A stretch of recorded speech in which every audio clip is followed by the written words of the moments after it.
I had not planned to attend this meeting. ఈ మీటింగ్కి రావడానికి నాకు ముందుగా ఆలోచన లేదు, ప్లాన్ కూడా లేదు. I was in Palasa, nearby Palasa. పలాసాకు దగ్గరలో ఉన్నాను. So there was a pre-Christmas celebration. అక్కడ ఒక పెద్ద క్రిస్మస్ వేడుక జరిగింది. And the servant of God, dear brother Arun, was there. Arun Paul pastor గారు అక్కడికి వాక్యోపదేశం. So Pastor Garu, he has shared the message. అక్కడ వాక్య సందేశం ఇచ్చారు. And we come into contact there only. అక్కడ మాత్రమే మేము ఇద్దరు కలుసుకున్నాం. And he invited me to part of this meeting. ఆయన నన్ను ఈ స్థలానికి వెళ్తున్నాను రమ్మని ఆయనకు. And he told me that this is pastor celebration. ఆయన నాకు చెప్పారు ఇది పాస్టర్స్ కుటుంబ సేవకుల కుటుంబ క్రిస్మస్ వేడుక అని. Pastor, family and children Christmas celebration. Pastor గారు పాస్టర్మ గారు వారి పిల్లలకు సంబంధించిన క్రిస్మస్ వేడుక. I know some known faces here. నాకు తెలిసిన కొందరు ముఖాలు ఈ స్థలంలో కనిపించాయి. And all other new faces are here. ఇక్కడ చాలా కొత్త ముఖాలు కూడా కనిపిస్తున్నాయి. But before, I think 1 hour before I came through this road. ఈ రోడ్డు మీదుగా నేను వస్తున్నప్పుడు I came to hear Oriya song. ఇక్కడ రాగానే నేను ఇక్కడ ఒరియా పాట విన్నాను. నేను I felt very happy. నేను చాలా సంతోషించాను. Then I asked that this church is Oriya church or Telugu church? అక్కడ పక్కన వాళ్ళని అడిగాను, ఇది ఒరియా చర్చా తెలుగు చర్చా అని అడిగాను. But this is wonderful. Oriya and Telugu both songs are playing here. ఇది చాలా అద్భుతం, ఎందుకంటే మీ మందిరంలో తెలుగు ఒరియా పాటలు కూడా పాడుతున్నారు. I appreciate the worship of this church. ఈ యొక్క సంఘం యొక్క ఆరాధనను నేను అభినందిస్తున్నాను. Pastor wonderfully he has sung so many songs. ఈ సహోదరుడు అద్భుతంగా పాట పాడారు. And these two guys are wonderful. ఈ మ్యూజిక్ వాయిస్తున్న పిల్లలు బాగా వాయిస్తున్నారు. Praise God. Hallelujah. అన్నిటిని బట్టి దేవునికి మహిమ. Hallelujah. Hallelujah. We are in the season of Christmas. మనం క్రిస్మస్ అనేటువంటి ఈ యొక్క వేడుక సమయాల్లో ఉన్నాం. We will be celebrating 25th December as a Christmas day. December నెల 25వ తారీఖున క్రీస్తు జన్మదిన వేడుకగా మనం ఆచరిస్తాం. But all over world, ప్రపంచం అంతా this whole month is celebrated as a Christmas month. ఈ నెలంతా కూడా క్రీస్తు జన్మదిన వేడుకలను ఆచరిస్తారు. We are in the journey to reach Bethlehem. మనం అందరం బెత్లెహేముకు చేరుకోవాలనే ప్రయాణంలో ఉన్నాం. Today is 16th. ఈరోజు 16th. 16వ రోజు.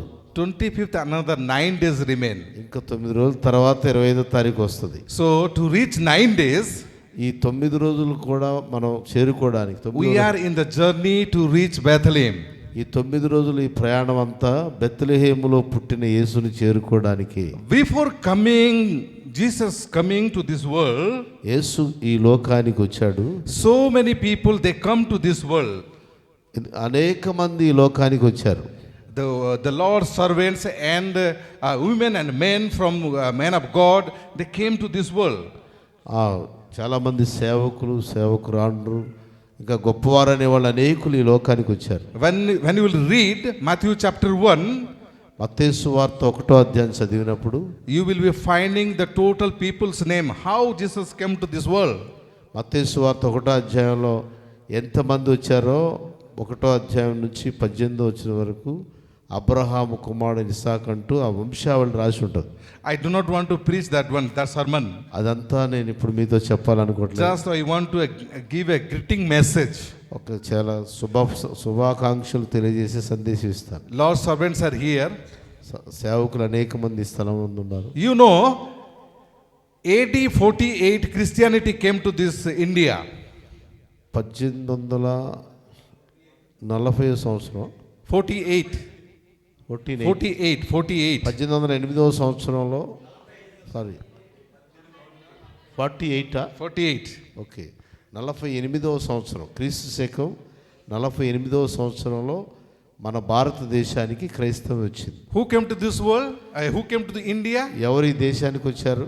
Thomas came to India. తోమా అనే దైవ సేవకుడు మన భారతదేశానికి వచ్చారు. యేసు ప్రభు శిష్యుల్లో వేలు పెట్టి చూస్తే నేను నమ్ముతా అంటాడు, ఆయన వచ్చాడు. Now it is 2025. ఇది 2025వ సంవత్సరం. 48 to 2025. 48వ సంవత్సరం నుంచి 2025వ సంవత్సరం వరకు Thomas came to India తోమా అనే వ్యక్తిలో ఈ and దేశానికి preached the gospel. సువార్తను ఈ దేశానికి ప్రకటించాడు. Now we are enjoying the fellowship with God. మనం ఆయన ప్రకటించిన సువార్తను బట్టి ఈరోజు మనం ఈ సువార్తలో ఆనందించగలుగుతున్నాం. Because of his effort, ఆ రోజు ఆయన యొక్క పనిని బట్టి we are enjoying. మనం ఈరోజు ఆనందించగలుగుతున్నాం. But the percentage of Christian in India, కానీ ఇన్ని సంవత్సరాలు దాదాపు 2000 సంవత్సరాల నుంచి ఉన్న ఈ యొక్క క్రైస్తవ్యంలో ఇప్పుడు మన యొక్క పర్సెంటేజ్ ఎంత అంటే మన శాతం ఎంత అంటే 100కి 2 to 5%. 2 నుంచి 5% లోపే ఉన్నాం. 48 to 2025, it is 2 to 5%. క్రీస్తు శకం 48వ సంవత్సరం నుంచి క్రీస్తు శకం 2025వ సంవత్సరం వరకు ఇన్ని వందల సంవత్సరాల మధ్యలో భారతదేశంలో కేవలం 2 నుంచి 5% మాత్రమే క్రైస్తవులు ఉన్నారు. Our population is 140 crores. మన యొక్క దేశ జనాభా 140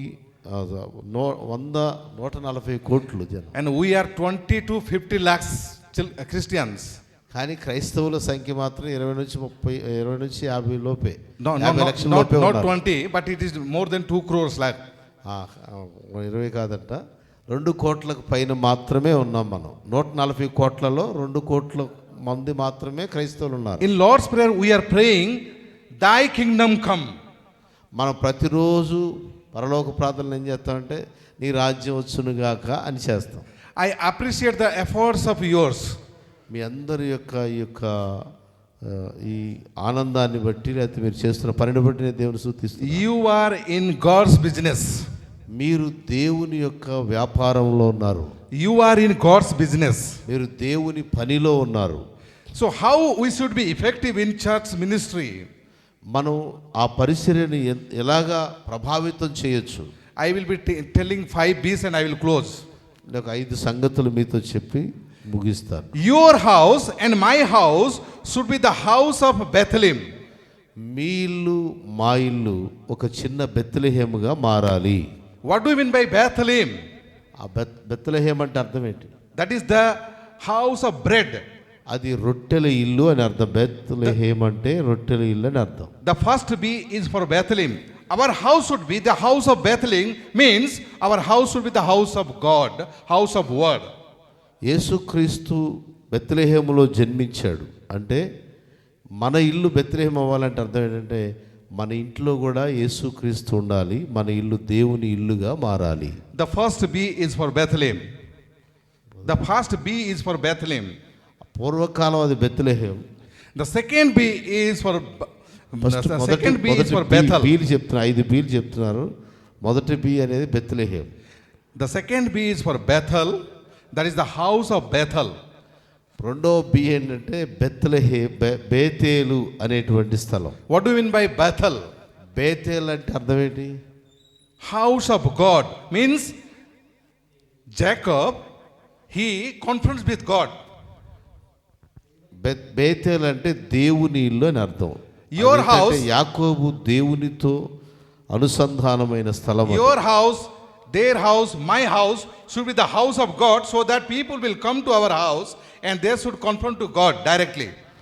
మీ ఇల్లు మా ఇల్లు బేతేలుగా మారితే మన ఇంటికి అనేక ప్రజలు వచ్చి మన ఇంటి ద్వారా దేవునితో అనుసంధానం అవ్వాలి.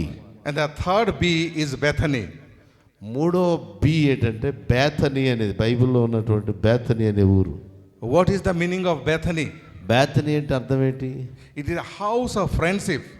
అది స్నేహము గృహము అని అర్థం. You know about Lazarus? No? మీ అందరికి తెలుసు లాజర్ అనే వ్యక్తి. Jesus and Lazarus family, they were in friendship. Lazar కుటుంబం యేసుక్రీస్తు ప్రభువు కూడా స్నేహభావంతో ఉండేవారు. When people come to our house, ప్రజలు మన గృహానికి వచ్చినప్పుడు they should feel that we are friend of them. వాళ్ళు ఎలా ఫీల్ అవ్వాలంటే మన దగ్గరికి వచ్చినప్పుడు మనం వారి స్నేహితులాగా వారిని మన స్నేహితులుగా భావించే. So this is the third B. అది మూడో B. Another 2 B I will be telling. మరొక 2 చెప్పి And I will close the message. నేను ఆ సందేశాన్ని ముగిస్తా.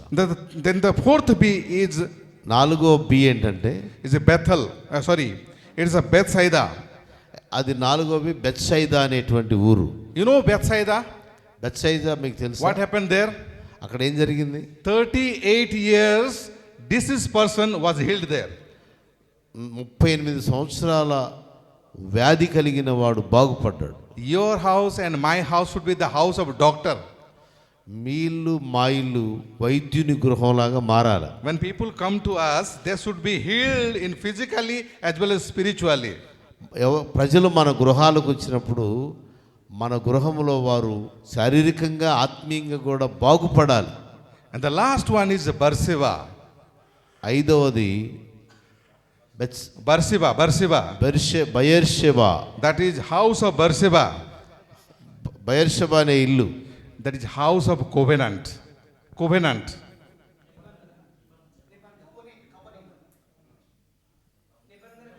నిబంధన.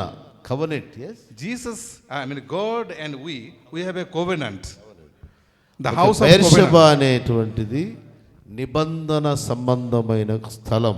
In other way we can tell the house of blessing. మనం వేరేదిగా చెప్పాలంటే అది ఆశీర్వాదకరమైన గృహం. My dear pastors and the mothers and other children, తండ్రులు తల్లులు పిల్లలు ఉన్నారు. in this pre-Xmas celebration, ఇది క్రిస్మస్ యొక్క celebration. I just want to think over these 5 B's. మీ అందరికీ నేను మనవి చేసిన ఈ 5 మీ గృహంలో ఉండును గాక. How is your house? How is your house? మీ గృహం ఈ 5 కలిగి ఉందా ఒకసారి ఆలోచించండి. I have told you that the statistics, it is 2 to 5% Christian in India.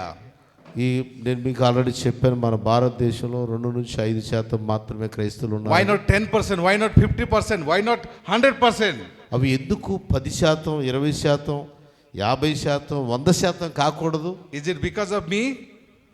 ఎందుకంటే మనల్ని బట్టి కాదు, మనల్ని బట్టి ఇంకా అలా ఉంది. Let's think over it. దాని గురించి ఆలోచించండి. Everywhere we are celebrating Christmas. ప్రతి చోట క్రిస్మస్ పండుగ అని చెప్తున్నాం. Next year also we will be celebrating Christmas. ఈరోజు మనం కూడా ఆ పండుగ చేస్తున్నాం. But let's think over it. కానీ దీని గురించి ఆలోచించండి. God sent his only begotten son. ఆయన ఏకైక కుమారుని లోకానికి పంపాడు. He came to save us. మనల్ని రక్షించడానికి ఆయన వచ్చాడు. Now we are worshipping that. మనం దాన్ని స్వతంత్రించుకొని ఆరాధిస్తున్నాం. But we are saving to others? That is the important question. మనము ఇతరులకు రక్షణ కలిగించేటువంటి అనుభవంలోకి రావాలి. అదే దానికోసమే ఈ పండుగ. If we are not doing that one, the Christmas is meaningless. దాని గురించి ఆలోచన లేకుండా, ఇతరుల రక్షణ గురించి ఆలోచన లేకుండా పండుగ చేస్తే I would like to stop దానికి here. అర్థమే లేదు. I would like to stop here. నేను ఇక్కడ ఆపాలనుకుంటున్నాను. I would like to congratulate the whole committee here. ఇక్కడ ఉన్నటువంటి ఈ సేవకుల సహవాస నాయకులందరికీ they have wonderfully arranged this occasion. ఈ అద్భుతమైన పండుగ వాళ్ళు ఏర్పాటు చేశారు. But in the same time I would request you to have a meaningful Christmas. అదే రీతిగా మీ అందరికి నేను మనవి చేస్తున్నాను, అర్థసహితమైన క్రిస్మస్ వేడుకలుగా చేయాలని కోరుకుంటున్నాను. God bless all of us. దేవుడు మిమ్మల్ని అందరినీ దీవించుగాక. Thank you so much. వందనాలు. Thank you pastor. చక్కని గ్రీటింగ్స్ తెలియజేసినటువంటి అయ్యగారికి వందనాలు తెలియజేస్తున్నాం. ఈ సమయం అందు వాక్యంలోనికి ముందుకు మనం వెళ్ళిపోదాం. ఈ సమయం అందు వాక్యం కొరకు చిన్న ప్రార్థన చేద్దాం. మన మధ్యలో ఉన్నటువంటి ప్రమోద్ పాస్టర్ గారు వచ్చి ప్రార్థన చేస్తారు వాక్యం కొరకు. వాక్యం సిద్ధపాటు కొరకు పాస్టర్ ప్రమోద్ గారు వచ్చి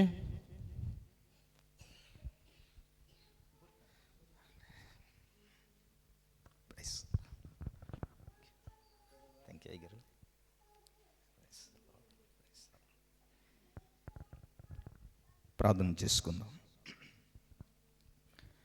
సకల ఆశీర్వాదమునకు కారణభూతుడగు మా పరలోకపు తండ్రి, నీ ఉన్నతమైన శ్రేష్టమైన పరిశుద్ధమైన మనకి స్తోత్రము దేవా.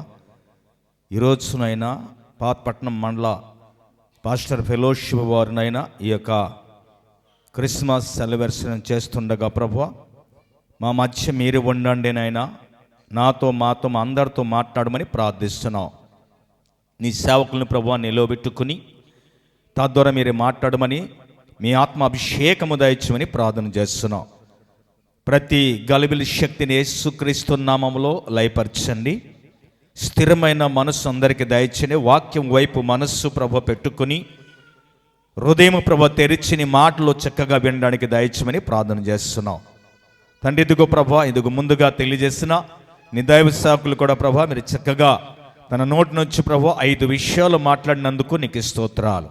ఇంకనైనా మీరు ప్రతి చోట కూడా మీరు వాడుకోమని ప్రార్థన చేస్తున్నాం నైనా. ఇది బడ్డు మరి సంఘాన్ని, సేవకుల్ని, సేవకులను ప్రతి ఒక్కరిని దీవించండి. వచ్చిన సేవకులందరినీ, సేవకులను కూడా దీవించండి. వారి సంఘాన్ని కూడా దీవించి మీరే మహిమ, ఘనత, ప్రభావాలు పొందమని యేసు వారు పరిశుద్ధ నామములో ప్రార్థించి వేడుకుంటున్నామా పరమ తండ్రి. ఆమేన్. ప్రార్థనలో నడిపించిన అయ్యగారికి హృదయపూర్వకమైన వందనాలు తెలియజేస్తున్నాం.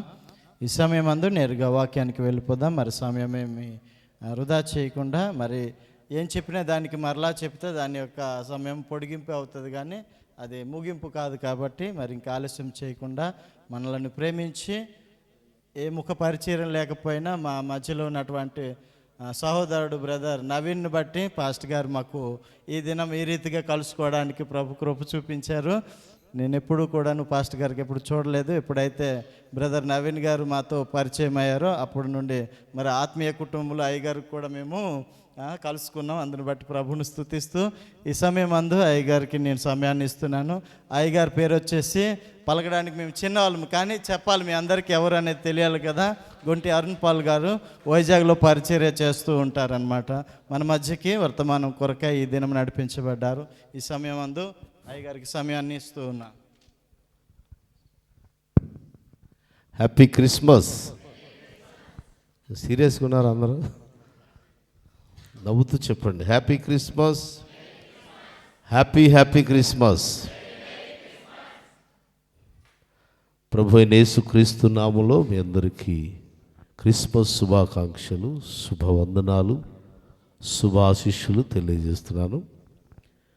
అలాగే పాతపట్నం మండల పాస్టర్స్ ఫెలోషిప్ అనే ఈ సహవాసంలో ఉన్న ప్రతి సేవకునికి, వారి కుటుంబానికి, అలాగే ఈ సహవాస నాయకులైనటువంటి వారికి మా విశాఖపట్నం తరపున, అలాగే విశాఖపట్నం క్రైస్తవ సమాజం తరపున, నా వ్యక్తిగతంగా మా కుటుంబం తరపున, ప్రభు నాకు ఇచ్చిన army of the lord ministries holy church అనే పరిసరలో ఆంధ్రదేశం అంతా వ్యాపించి ఉన్న సంఘాలన్నిటి తరపున శుభములు, ఆశీస్సులు, వందనాలు తెలియజేస్తున్నాను.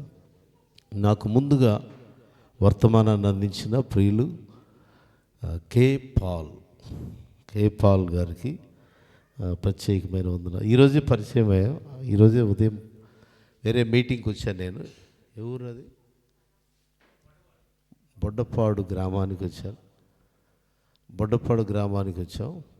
అక్కడ బ్రదర్ కూడా అక్కడ అతిథిగా వచ్చారు. నేను వాక్య సందేశానికి వెళ్ళాను.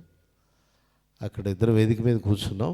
అయిపోయిన తర్వాత ఇలా నేను పలానా చోటుకు వస్తున్నానంటే ఆయన ఇక్కడ పర్లాకిమిడినా అక్కడ హోటల్లో ఉన్నానని చెప్పారు. అయితే రావచ్చు, వీలైతే రండి అని చెప్పారు. నాకు ముందుగానే ఈ ఊరు వచ్చారు ఆయన, నాకంటే ముందే ఊరు వచ్చారు.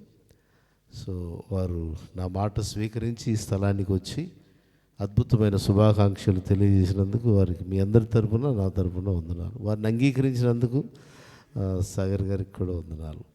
నేనెవరో తెలుసు నవీన్ అనే ఈ అబ్బాయి చెప్పిన మాట విని మరి ఈ అద్భుతమైన ఈ కార్యక్రమానికి నన్ను ఆహ్వానించినందుకు, ఆయన ఆహ్వానించడానికి ఒప్పుకున్నందుకు సహవాస నాయకులందరికీ నేను ప్రత్యేకమైన కృతజ్ఞత వందనాలు తెలియజేస్తాను. Thank you brother, thank you for your invitation. So మీ ఆహ్వానాన్ని బట్టి మీ సహవాసాన్ని మునుపటి కంటే మెండుగా దైవ దృష్టికి అనుకూలంగా స్థిరపరిచి వర్ధిల్లింపచేయునుగాక. ఆమేన్. హల్లెలూయా, హల్లెలూయా. దేవుని వాక్యంలోకి వెళ్ళే ముందు ఒక పాట పాడొచ్చా? నేను కొన్ని పాటలు రాశాను. ఆ పాటలు యూట్యూబ్లో ఉంటాయి. యూట్యూబ్ ఛానల్ నా పేరే ఉంటుంది, అరుణ్ పాల్ గుంటి అనే ఛానల్ ఉంటుంది. ఆ ఛానల్లో నేను పాడే పాటలు ఉంటాయి, నా సందేశాలు ఉంటాయి. చూసి మీరు విని నేర్చుకోవచ్చు. మీ సంఘాలకు మీరు క్షేమాభివృద్ధికరంగా ఉండొచ్చు. నాకు ముందుగా వర్షిప్ చేసిన అబ్బాయి అబ్బాయి అంటున్నారు, సారీ, అభిషక్తులు కావాలి. పాస్టర్ గారు చాలా అద్భుతంగా పాడారు. ముందు పాట పాడారు, తర్వాత వర్షిప్ చేశారు. ఆయన స్వరం విన్న తర్వాత మళ్ళీ వెనకాల పాడితే అవమానమే తప్ప రాదేమో అని అనిపించినా సరే పాడాలని అనుకుంటు. పాడమంటారా వాక్యం చెప్పమంటారా? ఆ సహోదరుడు స్వరం ఏంటంటే మా వైజాగ్లో ఒక ఆయన సింగర్ అచ్యుత్ అని, మీ మేనల్లుడు ఆయనకి మీ మేనల్లుడా? నేను బాగా తెలుసు ఆయన రాసిన పాటే పాడలేదు. ఇందాక వర్షిప్లో ఫస్ట్ సాంగ్ అదే పాడారు, ఆయన రాసింది ఆ పాట. ఓకే, బాగా తెలుసు ఆయన. నేను ఆయనకి బాగా తెలుసు, అడగండి. అచ్యుత్ గారు, ఆయన స్వరం ఉన్నట్టుగానే అనిపించింది. సో సంతోషం వారి యొక్క సహోదరుని చూడడం. వారి యొక్క మేనల్లుడు గారు, మామూలు సవాళ్ళ ఉంది వాయిస్. సో అద్భుతంగా ఆయన మా వైజాగ్కి ఆయన దీవెనకరంగా దేవుడు పంపించారు. సో మీ ప్రాంతానికి వాళ్ళ అల్లుడిని దీవెనకరంగా లేపారు. So I appreciate you and bless you brother. God bless you. So నేను రాసిన పాట, దానిలో హ్యాపీ హ్యాపీ క్రిస్మస్ అని వస్తుంది. మీరు ఆ మాట వచ్చినప్పుడు నాతో కలిసి చెప్పచ్చు. నేను సింగర్ని కాదు, నా స్వరం ఆయన పాడిన ఆ పిచ్లో 100% కూడా ఉండదు. అయినా ప్రభువుని గురించి పాడకుండా ఉండలేకపోయాను. అప్పుడు ప్రభువుని ఎరిగిన తర్వాత కొన్ని పాటలు రాశాను. వాటిలో ఒకటి క్రిస్మస్ గురించి. రాజు యేసు పుట్టాడు, రక్షణనే తెచ్చాడు, బెత్లెహేము వెళదాము మనమంతా, భజనలే చేద్దాము బ్రతుకంతా. రాజు యేసు పుట్టాడు, రక్షణనే తెచ్చాడు, రాజు యేసు పుట్టాడు, రక్షణనే తెచ్చాడు, బెత్లెహేము వెళదాము మనమంతా, భజనలే చేద్దాము బ్రతుకంతా, బెత్లెహేము వెళదాము మనమంతా, భజనలే చేద్దాము బ్రతుకంతా. Happy happy Christmas, very very Christmas, happy happy Christmas, very very. చెప్పచ్చుగా, తెలిసిన పదమే కదా. Happy happy Christmas, happy happy Christmas. రాజు యేసు పుట్టాడు, రక్షణనే తెచ్చాడు, రాజు యేసు పుట్టాడు, రక్షణనే తెచ్చాడు, బెత్లెహేము వెళదాము మనమంతా, భజనలే చేద్దాము బ్రతుకంతా, బెత్లెహేము వెళదాము మనమంతా, భజనలే చేద్దాము బ్రతుకంతా.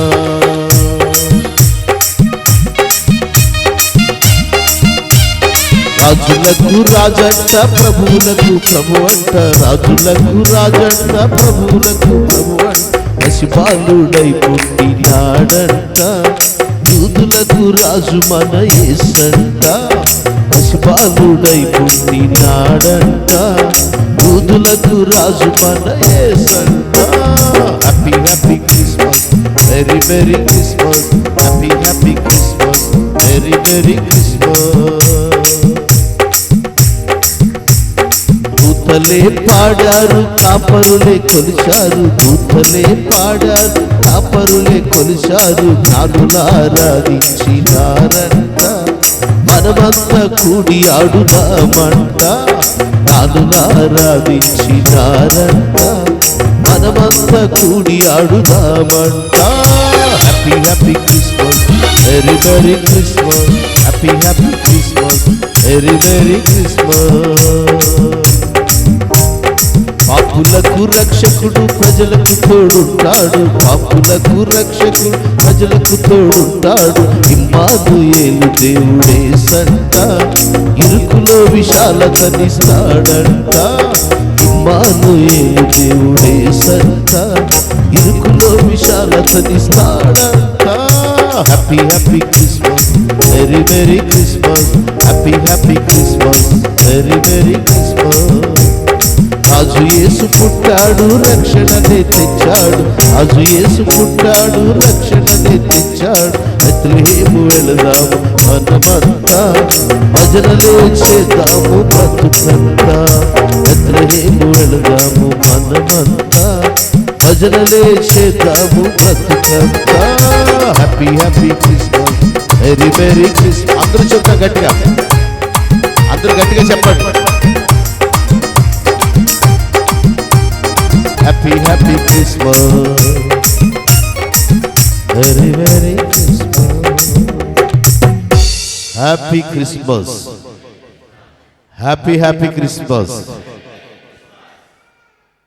మరొకసారి మీ అందరికీ వందనాలు తెలియజేస్తున్నాను. చక్కని వాయిద్య సహకారాన్ని అందించిన సోదరులకు ఆశీర్వాదాలు. Bless you musicians. ఓకే, మరి నేను ఎవరో తెలియదు. నేను మొదటిసారి టైం పాస్ సాగర్ గారిని చూస్తున్నాను.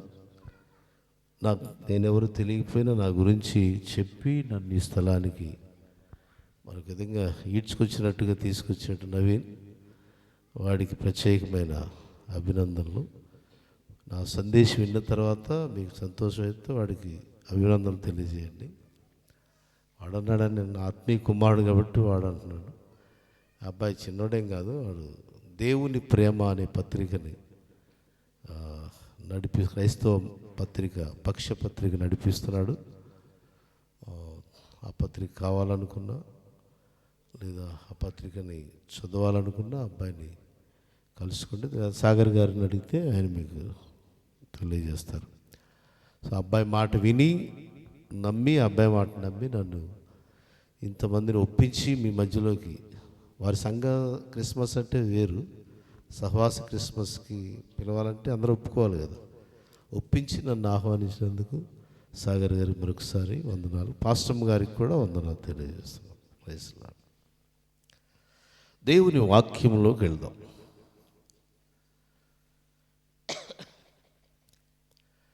క్రిస్మస్లో జరిగినటువంటి సంగతులు ఎన్నో ఉన్నాయి. వాటిలో ప్రాముఖ్యముగా సంగతి, సేవకులుగా మనకు అవసరమైన సంగతిని మీతో నేను కొద్దిసేపు మాట్లాడతాను.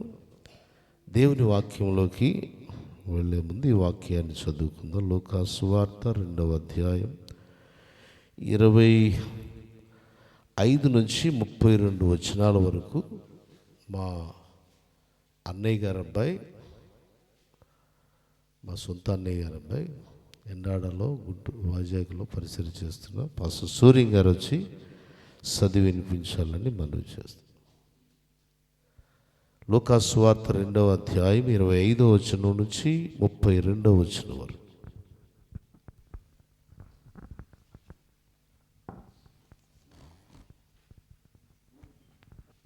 ప్రైజ్లో దేవుని వాక్య భాగాన్ని చదువుకుందాం.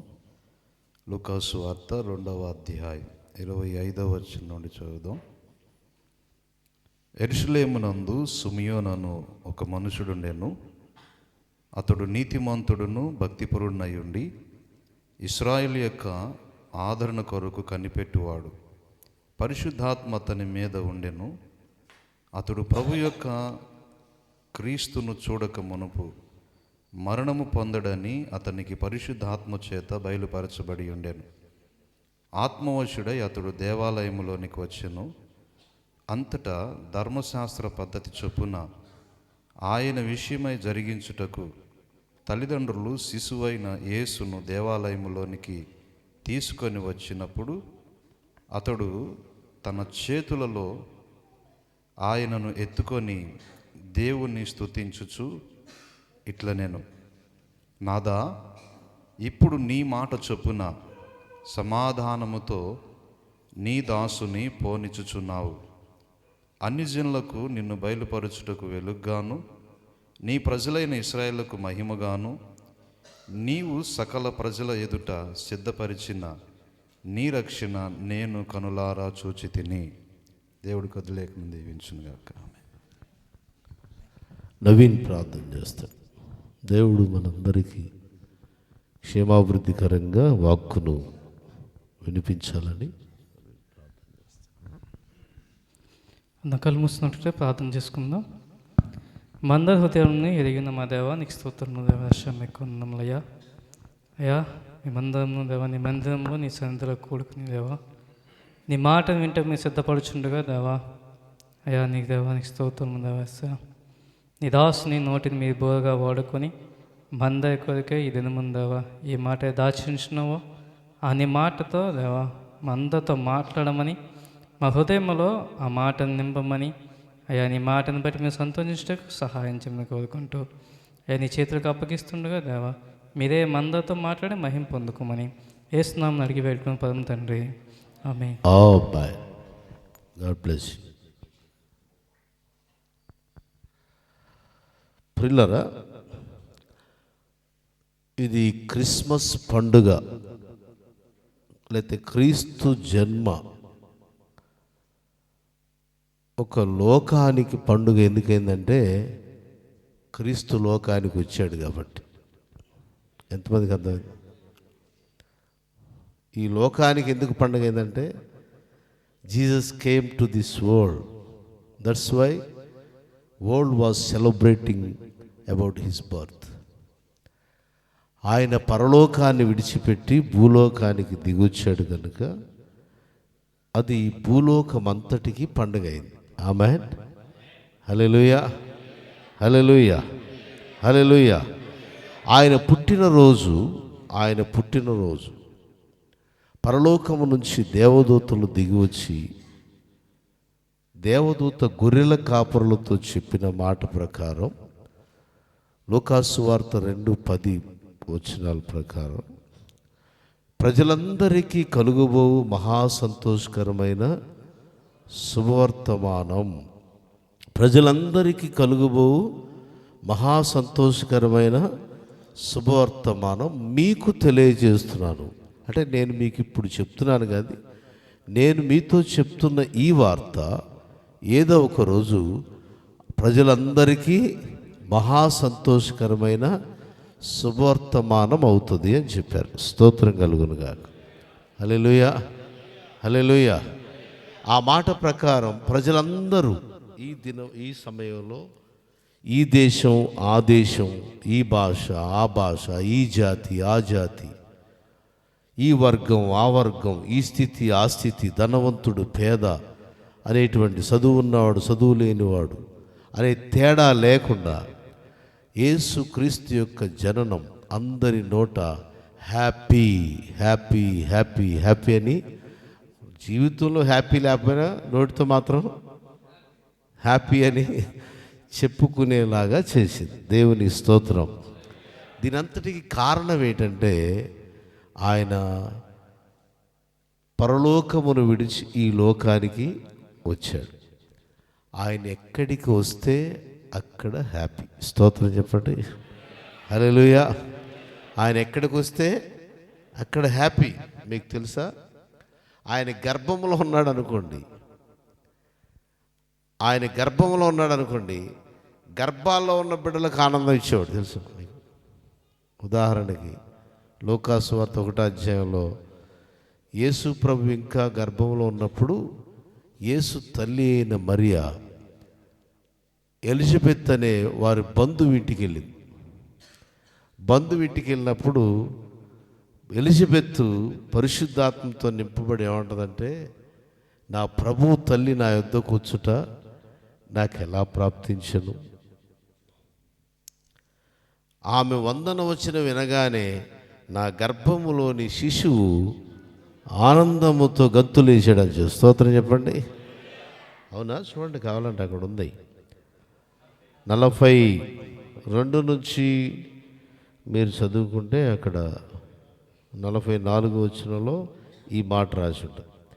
గర్భములోని శిశువు గంతులేసాడంట. అప్పుడు ప్రభు ఎక్కడున్నాడు? అప్పుడే ప్రభు ఎక్కడున్నాడు? ఆయన గర్భంలోకి వెళ్తే ఇతర గర్భాల్లో ఉన్న శిష్యులకు కూడా చప్పులు కూడా సంతోషిస్తారా? ఎవరికి అర్థం కాలేదండి. మరియ గర్భంలో ఉండి ఎలిజబెత్ గర్భంలో ఉన్న శిశువు గంతులేసేటట్టుగా, అంటే పుట్టకముందే తల్లి గర్భంలోనే హ్యాపీ క్రిస్మస్ పండుగ చేసుకున్నాడు. ఎవరు? బాప్తిజం ఇచ్చే యోహాను. In the womb of his mother, John was rejoicing about Christ who was in the womb of Mary. Amen. Mary గర్భంలో ఉన్నటువంటి, మరియ గర్భంలో ఉన్న ప్రభువు ఎలిజబెత్ గర్భంలోని శిశువుకి ఆనందాన్ని కలుగు చేశారు. ఎప్పుడో 6 నెలల క్రితం గర్భం ధరించినప్పుడు కాదు, వారిద్దరు దగ్గరకు వచ్చినప్పుడు. ఆమేన్, హల్లెలూయా. ఇంకా విషయం చెప్పమంటారా? అక్కడి నుంచి కిందకి వెళ్తే మరియం అంటది, మరియం ఏమంటో తెలుసు, చూద్దాం ఒక మాట. నా ఆత్మ నా రక్షకుడైన దేవుని యందు, 48 వచ్చింది చూడండి. నా ఆత్మ నా రక్షకుడైన దేవుని యందు ఆనందిస్తున్నది అని చెప్తారు. ఆమె గర్భములో ఉండి ఇతర గర్భాల్లో ఉన్న వారికి సంతోషిస్తున్నాడు. రెండవది, ఆయనను గర్భము ధరించిన తల్లికి ఏం చేస్తున్నాడు? ఆనందాన్ని కలుగు చేశాడు. స్తోత్రం చెప్పండి, హల్లెలూయా. ఆవిడ ఆ మాట ఏమని? నా రక్షకుడైన దేవుని యందు నేను ఆనందిస్తున్నానని చెప్తుందా? చూడండి, నా ఆత్మ 48 వచ్చిన, మళ్ళీ చదువు, అందరూ గట్టిగా చదువు. నా ఆత్మ నా రక్షకుడైన దేవుని యందు ఆనందిస్తుంది అని మరియ సాక్ష్యం. వాస్తవంగా చూడండి, అది మరియ ఆనందించదగిన సమయమా? అలాంటి పరిస్థితి. ఆవిడ అంతవరకు పవిత్రురాలుగా బతికింది. అందరి దృష్టికి చాలా మంచి అమ్మాయి, చాలా మంచి అమ్మాయి. ఆ తల్లిదండ్రులు అందరూ అప్రిషియేట్ చేసి, కంటే ఇలాంటి పిల్లనే కనాలి, ఎవరైనా పిల్లల్ని పెంచాలి ఆ తల్లిదండ్రుల దగ్గరే నేర్చుకోవాలి అన్నట్టుగా అంత అద్భుతంగా అమ్మాయిని పెంచారు. ఆ అమ్మాయిలా పెరిగింది. సడన్గా ఉన్నట్టుండి ఆ అమ్మాయికి పెళ్లి కుదిరేసరికి ఆమె గర్భాన్ని ధరించగానే ముందు తల్లిదండ్రులు ఏమని ఉంటారు? మా కడుపున చెడబుట్టావు, నీలాంటి దాన్ని పుట్టకపోతేనే బాగుండు అంటారా లేదా? అనరా? మీ పిల్లలు ఎవరైనా పెళ్లి కాకముందు గర్భం ధరిస్తే అనరా? కొంతమంది అంటారు, కొంతమంది అనకుండా వెళ్ళిపోయి ఆత్మహత్య చేసేసుకుంటారు. మా పిల్లల పరువు తీసారని వీళ్ళు చచ్చిపోతారు కొంతమంది. అలాగే తల్లిదండ్రులు ఒకవేళ మరియకి అన్నదమ్ములు ఉంటే వాళ్ళు మరియని కొట్టుండేవాళ్ళు, హింస పెట్టుండేవాళ్ళు. ఇక చుట్టాలు బంధువులు అంటే ఊర్లో వాళ్ళు, వీధుల వాళ్ళు, కులస్తులు అయితే ఏం చేస్తారు? నోరు కొట్టుకుంటారు, చెవులు కోరుకుంటారు, గుసగుసలు. ఊరంతా పలానా వాళ్ళ అమ్మాయి అంట పెళ్లి కాకుండా గర్భిణి అంటే మర్యాద, కడుపు అంటే కొంచెం వల్గర్గా ఉంటుంది. పలానా అమ్మాయికి అంట గర్భిణి వచ్చిందంట, కడుపు వచ్చిందంట, గుసగుసలు. ఊరంతా గుసగుసలు. ఎవరన్నా అమ్మాయి ఎదురు కనబడితే ఇది చాలా మంచిది అనుకున్నాం, కానీ ఇంత దుర్మార్గులని అనుకోలేదని కామెంట్స్ ఇవన్నీ వినిపిస్తుంటే ఆవిడ మధ్యలో ఏమంటుంది? నా ఆత్మ నా రక్షకుడైన దేవుని యందు. చప్పులు కూడా దేవుని స్తోత్రం కదా. హల్లెలూయా, హల్లెలూయా, హల్లెలూయా. ఇంకో ప్రమాదం ఏంటంటే ఆవిడని వివాహం చేసుకోవడానికి సిద్ధపడి వచ్చినటువంటి యోసేపు అనే వ్యక్తిని గురించి బైబిల్ అంటుంది, ఆమెను విడిచిపెట్టడానికి ఆలోచన చేసేస్తున్నాడు. He was righteous man, but he wants to leave her. He wants to reject the Mary for his marriage. పెళ్లి చేసుకోవడానికి ఆవిడని పెళ్లి కూతురుగా ఆయన వదులుకోవాలనుకుంటున్నాడు. ఈ వార్త విన్నప్పుడు ఆ పిల్లకి ఎలా ఉంటుంది చెప్పండి? ఎంతమంది అనుకుని ఆయన పెళ్లి చేసుకున్న అనుకుని నాకేదో మా ఆయన నా పక్షంగా ఉన్నాడు అనే ఫీలింగ్ ఉంటుంది. ఇప్పుడు ఆయన కూడా ఏమంటున్నా, ఏం చేయాలనుకుంటున్నాడు ఈవిడ్ని? బట్ కానీ అలాంటి పరిస్థితుల్లో కూడా ఈవిడ ఏమంటుందంటే, నా రక్షకుని యందు నేను ఆనందిస్తాను. కారణం ఏంటి తెలుసా? ఆ రక్షకుడు ఎక్కడో లేడు, ఆమె లోపల ఉన్నాడు. నీవు సేవకుడిగా, సేవకురాలుగా, సేవకుని పిల్లలుగా మీరుంటే మీరు ఆనందించడానికి సూత్రం మార్గం ఏంటంటే మీలో, మీ కుటుంబంలో, మీ సంఘములో యేసు ఉండాలి. మీ సంఘంలో ఏసీ ఉండొచ్చు, మీ సంఘంలో బాగా ధనవంతులు ఉండొచ్చు, మీ సంఘంలో అందమైనటువంటి స్టార్స్ ఉండొచ్చు, క్రికెట్ స్టార్స్, సినీ స్టార్స్, నానా రకాలైన కలగూర గంపల స్టార్స్ ఉండొచ్చు, కోటీశ్వరులు ఉండొచ్చు, మీ సంఘంలో అన్ని రకాల వాయిద్యాలు ఉండొచ్చు, అన్ని టాలెంట్స్ ఉన్నవాళ్ళు ఉండొచ్చు. అయినా మీ సంఘంలో ఆనందం లేదంటే అక్కడ ఎవరు లేరని చెప్పండి.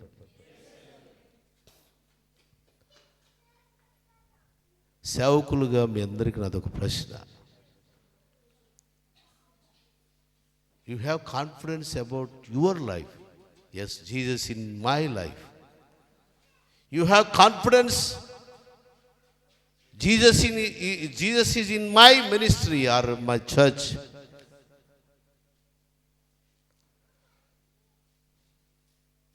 As a family of man of God, you have confidence. Yes, Jesus in my family. సేవకులుగా మీద ఒక ప్రశ్న, మీకు ఒక ప్రశ్న వేస్తున్నాను నేను. నీ జీవితంలో యేసు ఉన్నాడనేటువంటి ఆ నిశ్చయత నీకుందా? సేవకుల కుటుంబానికి ప్రశ్న వేస్తున్నాను నేను. మీ కుటుంబంలో యేసు ఉన్నట్టుగా మీకు ఆ కాన్ఫిడెన్స్ ఉందా? ఆ నిశ్చయత ఉందా? సంఘ కాపరులుగా, సేవా క్షేత్రాలను ఏలుతున్నటువంటి దైవ ప్రతినిధులుగా ఉన్న మీకు ప్రశ్న వేస్తున్నా, మీ సంఘములో, మీ సహవాసములో యేసు ఉన్నాడా? Is there Christ in your life, in your family or in your ministry?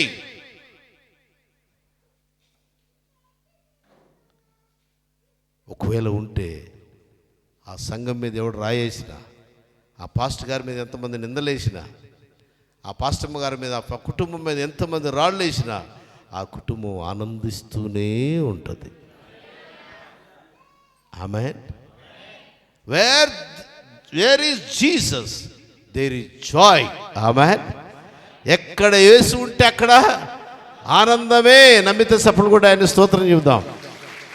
హల్లెలూయా, హల్లెలూయా. గుర్తుంచుకోండి, యేసు ఆమెలో ఉన్నాడు. ఆమె బయట నిందలు, అవమానాలు, తృణీకారాలు అన్నీ వినబడుతున్నాయి.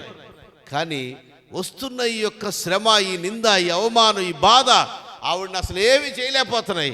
ఆమె లోపల ఉన్న యేసు ఆమెలో ఆనందాన్ని పెళ్ళుబుకేలా చేయగలుగుతున్నాడు. ఆమేన్. హల్లెలూయా, హల్లెలూయా. నేను సేవకు వచ్చాను కానీ అసలు నేను సేవకుడేనా, నా సేవేనా అని నిన్ను నువ్వు నిందించుకొని, ఏమండి ఈ సేవలో ఎన్ని బాధలో, ఎంత శ్రమో, ఎంత నిందలో, ఎన్ని అవమానాలో ఇవే కనిపిస్తున్నాయి. వీటినే మాట్లాడుతున్నాం మనం వాళ్ళ దగ్గరికి, వీళ్ళ దగ్గరికి వెళ్ళి కదండి. కారణం ఏంటంటే అందులో ఉన్న యేసుని మనం చూడలేకపోయాం. క్రిస్మస్ అంటే ఎవరికో హ్యాపీ క్రిస్మస్ అని చెప్పడం కాదండి. ఆ హ్యాపీనెస్ క్రీస్తు ద్వారా నువ్వు స్వతంత్రించుకోవటం. ఆమేన్. క్రీస్తును బట్టి ఆ సంతోషాన్ని నువ్వు సంపాదించుకోవటం. మరియా ఎవరికి హ్యాపీ క్రిస్మస్ చెప్పలా. ఆయనను గర్భము ధరించి ఆయన బట్టి పడుతున్న నిందలను బట్టి, నిందలు కృంగిపోకుండా, కలుగుతున్న అవమానాన్ని బట్టి ఆవిడ ఆవేదన పడకుండా ఆయనలో ఆనందించడం మొదలుపెట్టింది. ఆమెలోకి వచ్చిన ప్రభువును బట్టి ఆమె ఆనందించింది.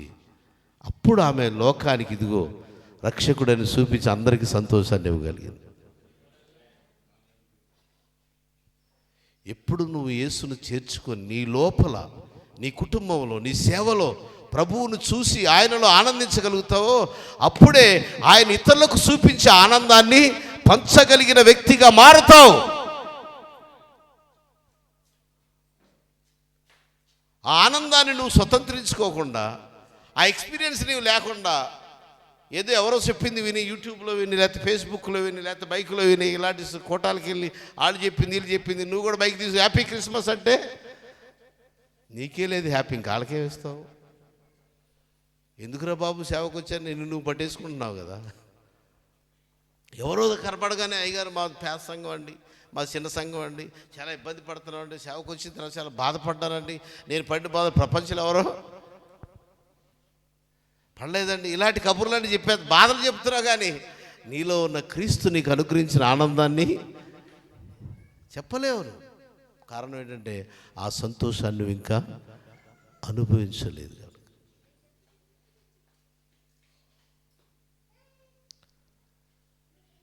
సో క్రిస్మస్ అంటే యేసు దర్శించాడు లోకాన్ని, అది లోకానికి క్రిస్మస్ అయింది. ఆయన నిన్ను దర్శించగలిగితే అది నీ క్రిస్మస్ అవుతుంది. ఆమేన్.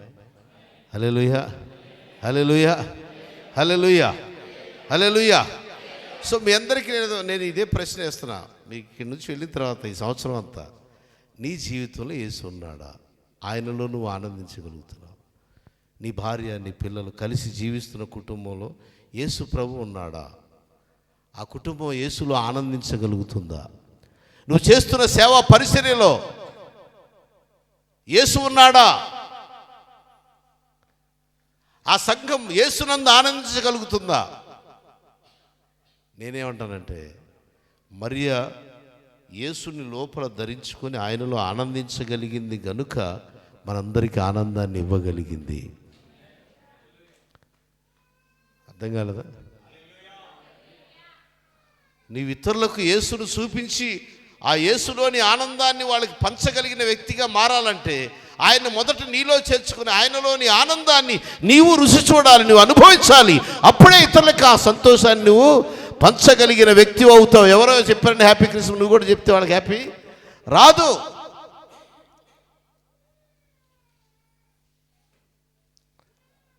సో నాకు ఇచ్చిన సమయం పరిగెత్తుంది కనుక నేను వాక్య సందేశం కొంచెం ముందుకెళ్తాను.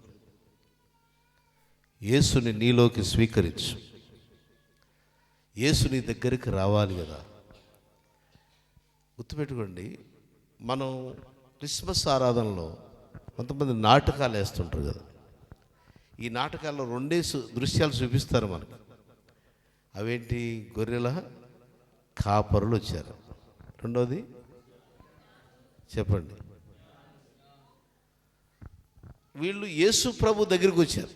వీళ్ళు ఎక్కడికి వచ్చారు? యేసు ప్రభు దగ్గరికి వచ్చారు. వీళ్ళెవరు? క్రీస్తుని ఎరిగిన జనం కాదు. గొర్రెల కాపరులు క్రీస్తుని ఎరిగిన వారు కాదు, క్రైస్తు సంబంధించిన జనం కాదు. దేవదూత చెప్తే వచ్చారు. జ్ఞానులు అసలు యూదులే కాదు. వాళ్ళ జ్ఞానం చేత నక్షత్రాన్ని చూసి యేసుక్రీస్తు దగ్గరికి నడిపించబడ్డారు. ఇంకా మీకు తెలియని విషయం ఏంటంటే వీళ్ళిద్దరూ ఒకే రోజు యేసుప్రభు దగ్గర రాలేదు. యేసు ప్రభువుని పుట్టినరోజు చూసిన వాళ్ళు గొర్రెల కాపరు. ఆయన పుట్టినరోజే చూసిన వాళ్ళు ఇప్పుడు కొంతమంది క్రిస్మస్ లేబుల్స్ వేసి క్రీస్తు నేడు పుట్టెను, ఎప్పుడు పుట్టాను, నేడు పుట్టెను అని బైబిల్ ఉంది కదా. దావీదు పట్టణమందు మీ కొరకు రక్షకుడు నేడు, నేడు అంటే ఆ రోజు. ఇప్పుడు కూడా వెళ్ళి ఏం చేస్తారు? నేడు పుట్టాడని అక్కడ స్టిక్కర్ అంటిస్తారు. ఎక్కడికి? కేరళస్కి వెళ్ళిన వాళ్ళు కదా, తీసుకెళ్ళి కేరళస్కి వెళ్ళినట్టు క్రీస్తు నేడు పుట్టానని రాస్తుంటాడు. పుట్టినరోజే ప్రభువుని దర్శించిన వారు గొర్రెల కాపరు. వాళ్ళు ప్రభువుని ఎక్కడ చూశారంటే పశువుల పాకలో కాదమ్మా, తొట్టిలో చూశారు. పశువుల సో మధ్యాహ్నం నేను ఒక చెప్పిన ప్రసంగంలో ఈ టాపిక్ వచ్చినప్పుడు చెప్పా, యేసు ప్రభు పశువుల పాకలో పుట్టలేదు.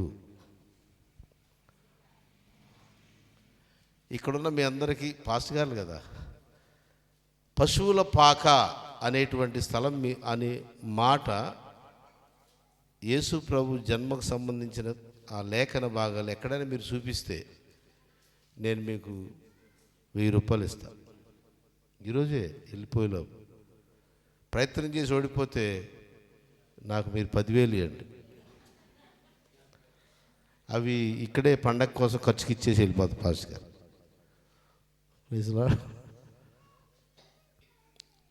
పశువుల పాక అనే మాట ఎక్కడ కనపడదు, మీరు చూడండి. పశువుల తొట్టి అనే మాట ఉంటుంది. ఆ తొట్టి ఉంటే పాక ఉంటుంది ఏంటన్నా నరసూత్రం కదా మీరు కొంతమంది.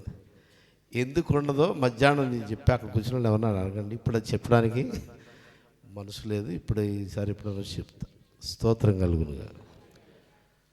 గొర్రెల కాపరులు తొట్టిలో చూశారు. మనం నాటకాలే చూస్తాం, తొట్టిలో పడుకొని ఉంటే యేసుప్రభు అది పాకేసి ఆ పాక లోపలికి అటు నుంచి గొర్రెల కాపర్లు ఇటు నుంచి జ్ఞానులు వచ్చి ఇద్దరు తల ఉంచుకొని వెళ్ళి చూసినట్టుగా చూస్తాం. కానీ మీరు చూడండి, గొర్రెల కాపర్లు లోకాసు వార్త 2వ అధ్యాయం 18వ వచనం తొట్టిలో చూశారు. జ్ఞానులు యేసుప్రభుని ఎక్కడ చూశారు తెలుసా? మత్తయి వార్త 2:10లో చూస్తే ఇంటి లోపలికి వచ్చి చూశారు. అసలు మరియమ్మ యేసుప్రభుని ఎక్కడికి అంది? పశువుల తొట్లు ఎందుకు పడుకోబెట్టింది తెలుసా? సత్రంలో ఆమె తన తొలుసూలు కుమారుని కని సత్రములో స్థలము లేనందున అని 5వ వచనం రాసి ఉంటుంది. సత్రంలో కన్నది, పశువుల తొట్టులో పడుకోబెట్టింది. కానీ జ్ఞానులు వచ్చేసరికి ఎక్కడ చూశారు? మరి ఆ సత్రంలోంచి ఎప్పుడు ఇంట్లోకి వెళ్ళింది ఆవిడ? సత్రం వేరు, కనేటప్పుడు సత్రంలో ఎందుకు ఉంది? జ్ఞానులు వచ్చేసరికి ఇంట్లోకి ఎందుకు వెళ్ళింది? ఇప్పుడు అడగండి. ఎవరికైనా డౌట్ ఉంటే తర్వాత నవీన్ అడగండి, మెసేజ్ రాస్తాడు. మీ పత్రికలో, దేవుని ప్రేమ పత్రికలు రాస్తాడు, చూస్తాడు. వీళ్ళు అటు గొర్రెల కాపర్లు కానీ ఇటు జ్ఞానులు కానీ యేసు దగ్గరకు వచ్చారు. యేసు గొర్రెల కాపర్లో యేసు పుట్టినరోజే చూశారు. జ్ఞానులేమో యేసు ప్రభు పుట్టిన తర్వాత 6 నెలల తర్వాత ప్రభువుని దర్శించారు. 6 నెలల తర్వాత ప్రభువుని దర్శించారు. ఎందుకు అంతకాలం పట్టిందో దానికి రుజువు ఉంది నా దగ్గర. కానీ ఇప్పుడు సమయం లేదు. రుజువులు అయితే ఉన్నాయి కానీ సమయం లేదు.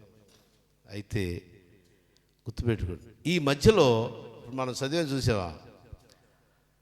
సిమియోన్ అనే ఒక మనిషి ఉన్నాడు.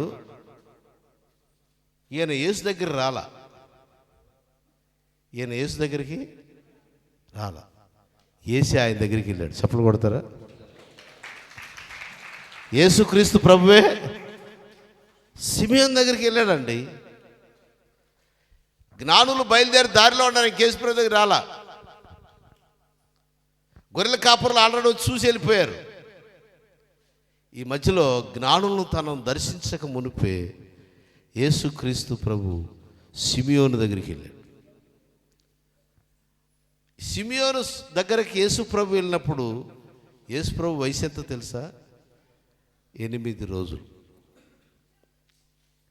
చెప్పండి, ఎన్ని రోజులండి?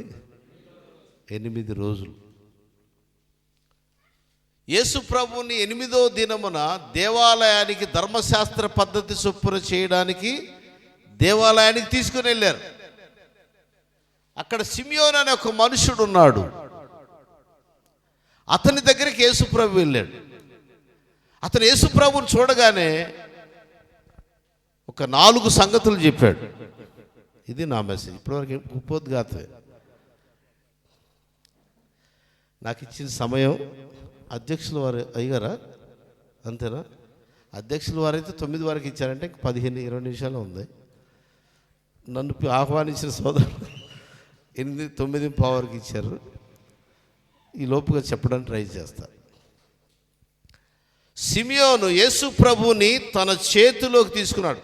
మన చదివిన వచనాల్లో యేసు ప్రభు యొక్క తల్లిదండ్రులైన మరియా, యోసేపు ఇద్దరు కలిసి యేసు ప్రభుని 8వ రోజున ధర్మశాస్త్ర పద్ధతి చొప్పున చేయడానికి ఆయనను దేవాలయంలోనికి తీసుకొచ్చారు.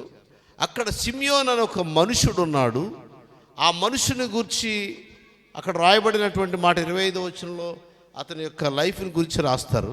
ఆయన అంతవరకు ఎందుకు బతుకున్నాడంటే ప్రభువుని చూడక మునుపు అతడు చచ్చిపోడట అని ప్రవచనాన్ని, దేవుని ద్వారా వాగ్దానాన్ని పొందుకున్నాడు. ప్రభువుని చూడక ముందు అతడు చనిపోడని ఒక అద్భుతమైన చదివాం మనం. ఆ మాట చూద్దామా ఒకసారి 25వ వచనంలో. యెరూషలేములందు సిమియోను అనే ఒక మనుషుడు ఉన్నను. అతడు నీతిమంతుడు, భక్తిపరుడునై ఉండి ఇశ్రాయేలు యొక్క ఆదరణ కొరకు కనిపెట్టేవాడు, పరిశుద్ధాత్మ అతని మీద ఉండెను. 26వ వచనం. అతడు ప్రభువు యొక్క క్రీస్తుని చూడక మునుపు చచ్చిపోడు.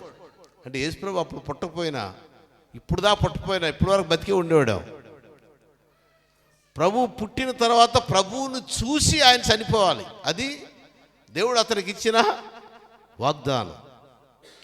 ఈ వాగ్దానం పుచ్చుకొని ఆయన బతికున్నాడు అప్పటి వరకు. ఇప్పుడు జ్ఞానులేమో యేసును చూడడానికి వచ్చారు, గొర్రెల కాపరులు యేసును చూడడానికి వచ్చారు. కానీ 8 దినముల వయసులో యేసే సిమియోను చూడడానికి వచ్చాడు. అప్పుడు కూడా దేవుని స్తోత్రం చెబుదాం. హల్లెలూయా, హల్లెలూయా, హల్లెలూయా. యేసు ప్రభు సిమియోను ఎందుకు చూడడానికి వచ్చాడో చెప్పే ముందు, సిమియోను యేసు ప్రభువులు ఏం చూశాడో ఒక 4 విషయాలు చెప్తా. యేసు ప్రభు సిమియోను దగ్గర రావడానికి ఓ 4 విషయాలు చెప్తా. అవి 4, ఈ 4, 4, 5, 20, ఈ 4, 20, మొత్తం అయితే 40 నిమిషాలు కావాలి. అయ్యగారు ఇచ్చిన టైం అయితే అంత ఉంది, ప్రయత్నం చేస్తా. స్తోత్రం కలుగును. హల్లెలూయా. ఒక్క విషయానికే సరిపోద్ది 1 గంట. అయినా సేవకులు కాబట్టి మీరు అర్థం చేసుకోవాలి కనుక మీకు ప్యాకెట్ లాగా కవర్ పేజ్ ఇచ్చేది సరిపోద్ది అనుకోండి. ఆమేన్. హల్లెలూయా, హల్లెలూయా. నేను ఎక్కడ విన్న సందేశం కాదు, ఎక్కడ నేర్చుకున్నది కాదు, రాసుకొని వచ్చి ప్రసంగం చేసేది కూడా కాదు. What I was learn from the birth of Christ, what I was following, I preach that thing only. Amen. Hallelujah. Simeon చూసిన 4 విషయాలు ఏంటంటే, అండర్లైన్ చేసుకోండి కావాలండి. నెంబర్ 1 సమాధానము. 29వ వచనం చూడండి, సమాధానము. నెంబర్ 2 వెలుగు. నెంబర్ 3 మహిమ, 32వ వచనంలో. నెంబర్ 4 రక్షణ. ప్రభు వయసు ఎంత అప్పుడు చెప్పండి? 8 రోజులు ప్రభువుని చేతిలో తీసుకొని ఆ వచనం లాస్ట్లో అంటాడు, నేను కన్నులారా అంటే అర్థం ఏంటి? ఎక్కడో దూరదేశంలో ఉన్నటువంటి కూతురు అమ్మా నాన్న దగ్గరికి వచ్చింది అనుకోండి, వీళ్ళు తిండి మానేసి కూతురు వైపు అలా చూస్తుంటారు, కన్నులారా ఏమో అన్నం ఆకలి టైం అయింది కదా భోంచేయమంటే ఉండండి కన్నులారా చూసుకొని నేను చాలా కాలం చూసి అంటారు కదా. ఇప్పుడు సిమియోను ఏం చేస్తాడంట? కన్నులారా చూశాడంట. ఏం చూశాడంటే 4 విషయాలు చూశాడు. 1 సమాధానం, 2 వెలుగు, 3వది మహిమ, 4వది రక్షణ. స్తోత్రం కలుగునుగా. హల్లెలూయా, హల్లెలూయా. ఈ 4 ఎక్కడ కన్నులారా చూశాడంట. ఎక్కడ చూశాడు? అతని చేతిలో ఉన్న యేసులో చూశాడు. చప్పులు కూడా దేవుని స్తోత్రం చెబుదామా? హల్లెలూయా. ఎన్ని సంవత్సరాల వయసులో? 8 సంవత్సరాల 8 రోజుల్లో వయసులో ఆయన చేతులాగా రాగానే యేసు ప్రభులు ఏం కనపడ్డాయి? 4 విషయాలు అతనికి తేటగా కన్నులారా చూస్తున్నాడంట. వీళ్ళారా అయితే గుర్తుపెట్టి, ఈ 4 ఒకరికే కాదంట, డిఫరెంట్ ఒక్కొక్కరికి ఒక్కొక్కటి ఇచ్చాడు. మొదటి సమాధానం ఎవరికంటే? సేవకుడికి. సిమియోను ఎవరు? యాజకుడు. అతనికేమో సమాధానం. 2వది వెలుగు. ఈ వెలుగు ఎవరికంటే? అన్ని జనులకు. ఆ మాట అండర్లైన్ చేసుకోండి.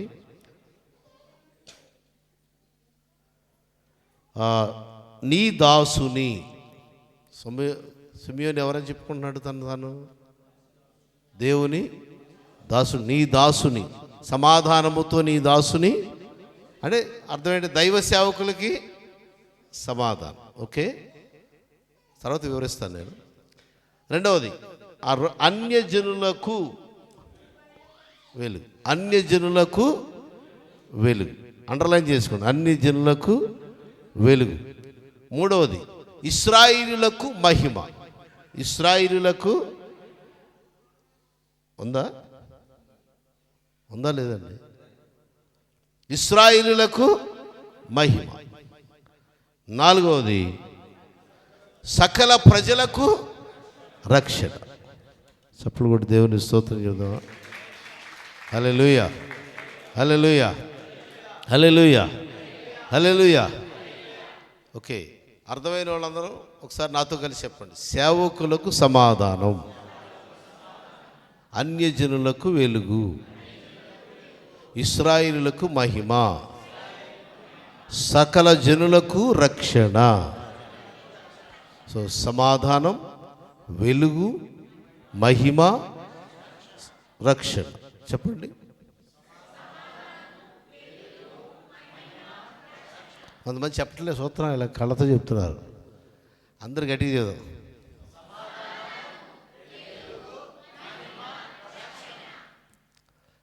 ఈ 4 సిమియోను ఎప్పుడు చూశాడంట? చెప్పండి.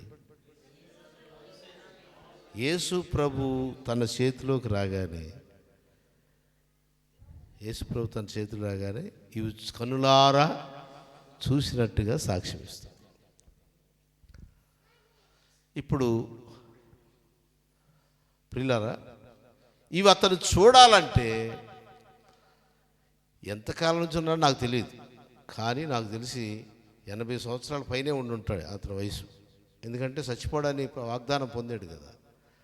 ఇంతకాలం గుళ్ళో ఉన్న అతనికి ఆ సమాధానం దొరకలా. దేవాలయంలోనే ఉన్నాడు ఆయన ఆ సమాధానం.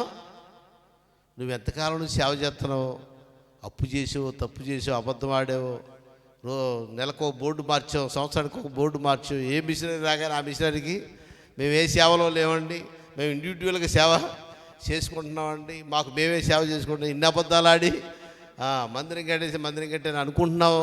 ఇన్ని చేసినా ఆ సేవలో నీకు, చెప్పండి, నీకు మందిరం ఉంది, జనం ఉన్నారు, బ్యాంకులో బ్యాలెన్స్ ఉంది, ఫీర్లెస్ ఉంది, ఇంకా ఎల్ఐసి ఉంది, వైర్లెస్ ఉంది, ఆ లెస్ ఈ లెస్ అన్ని లెస్లు మీ ఊర్లో లేని కరెక్షన్లన్నీ మీకు ఉన్నాయి. కానీ మీలో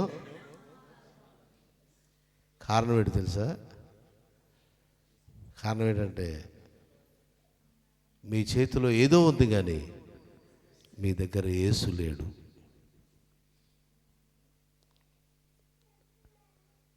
మీకు పెద్ద మందిరం ఉంది కానీ ఆ మందిరంలో యేసు లేడు. ఊర్లో పెద్ద పేరుంది, ప్రఖ్యాతి ఉంది, కానీ నీ దగ్గర యేసు లేడు. No peace. నీకే పీసు లేకుండా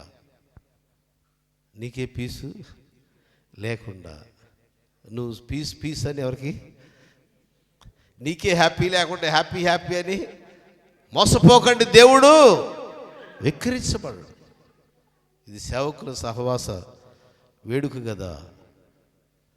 సిమియోను సాక్ష్యమిస్తున్నాడు, నాదా నీ దాసుని సమాధానముతో పోనిస్తున్నావు. I was waiting for peace from long years. Now I was found that peace in you. దీర్ఘకాలంగా నేను సావు పొందుకోవడానికి అవకాశం లేకుండా ఈ సమాధానం కోసం చూస్తున్నాను. ఇప్పుడు నా జీవితాన్ని ఆ సమాధానంతో పోయేలాగా నువ్వు నా దగ్గరకు వచ్చావు అని అతడు ఆనందిస్తున్నాడు. దైవ సేవకుడా, మనం ఎవరో తెలుసా? మనం ఎవరో సమాధానమునకు పరిచారకులు. పౌలు పత్రికలోనూ యోహాను పత్రికలోనూ ఆ సమాధానమునకు పరిచారకులుగా దేవుడు మమ్మును ఏర్పరిచి ఉన్నాడనేటువంటి వచనాలు నేను రిఫరెన్స్ మిస్ అయినట్టున్నాను. సమాధానమునకు పరిచారకులుగా ఉండడానికి దేవుడు నన్ను ఏర్పరచుకొని ఉన్నాడు. సమాధానం అనే దానిలో కొన్ని రకాలు ఉన్నాయి. ఇద్దరు వ్యక్తుల మధ్య సమాధానం, నీ వ్యక్తిగత జీవితంలో సమాధానం. అసలు నీకు సమాధానం కలిగి ఉండాలి, నువ్వు ఇతరులతో సమాధానం కలిగి ఉండాలి, నువ్వు దేవునితో సమాధానం కలిగి. ఈ సమాధాన పరిచర్య మనకు అప్పగించాడు. ఇదే మనం చేయాల్సిన డ్యూటీ. అది మనకు చేయాలి అంటే అసలు ఆ సమాధానం మనం కలిగి ఉండాలి కదా.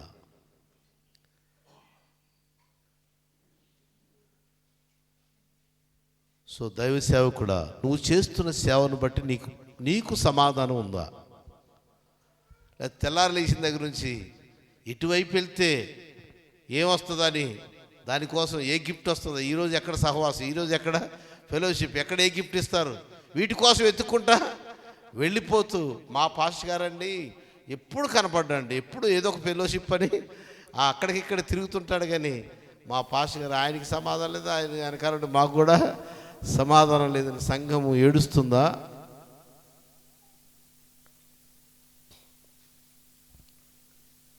దైవ సేవకుడా, సిమియోన్ అంటున్నాడు, నీ దాసుని నీవు సమాధానముతో పోనిస్తున్నావు. అంటే సిమియోన్ ఏం పొందాడు? He got a peace. దైవ సేవకుడా, నీవు నీ సేవను బట్టి సమాధానం కలిగి ఉన్నావా?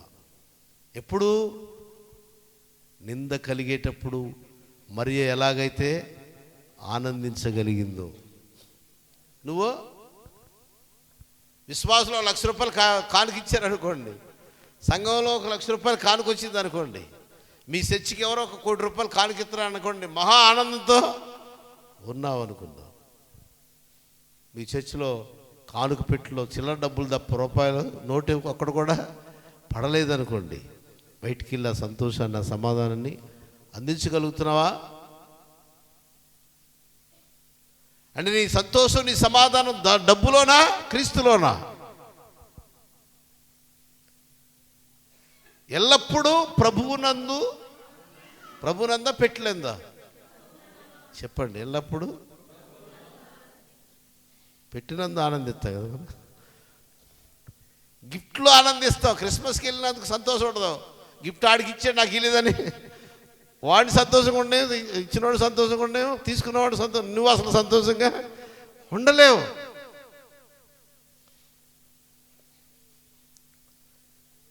ఇక్కడున్న ప్రతి సేవకునికి మనవి చేస్తున్నా, నీకున్న సంఘాన్ని బట్టి, నీకున్న వరాలను బట్టి, నీ చుట్టూ ఉన్న జనాలను బట్టి, నీకున్న ధనాన్ని బట్టి, నీకున్న ప్రాపర్టీస్ని బట్టి, నీకున్నటువంటి టాలెంట్స్ని బట్టి, నీకున్న వస్తువులను బట్టి, జాగాలను బట్టి, ప్లాట్స్ని బట్టి, లోకమందు మరి ఏదో దానిని బట్టి ఆనందించడం మానేయండి.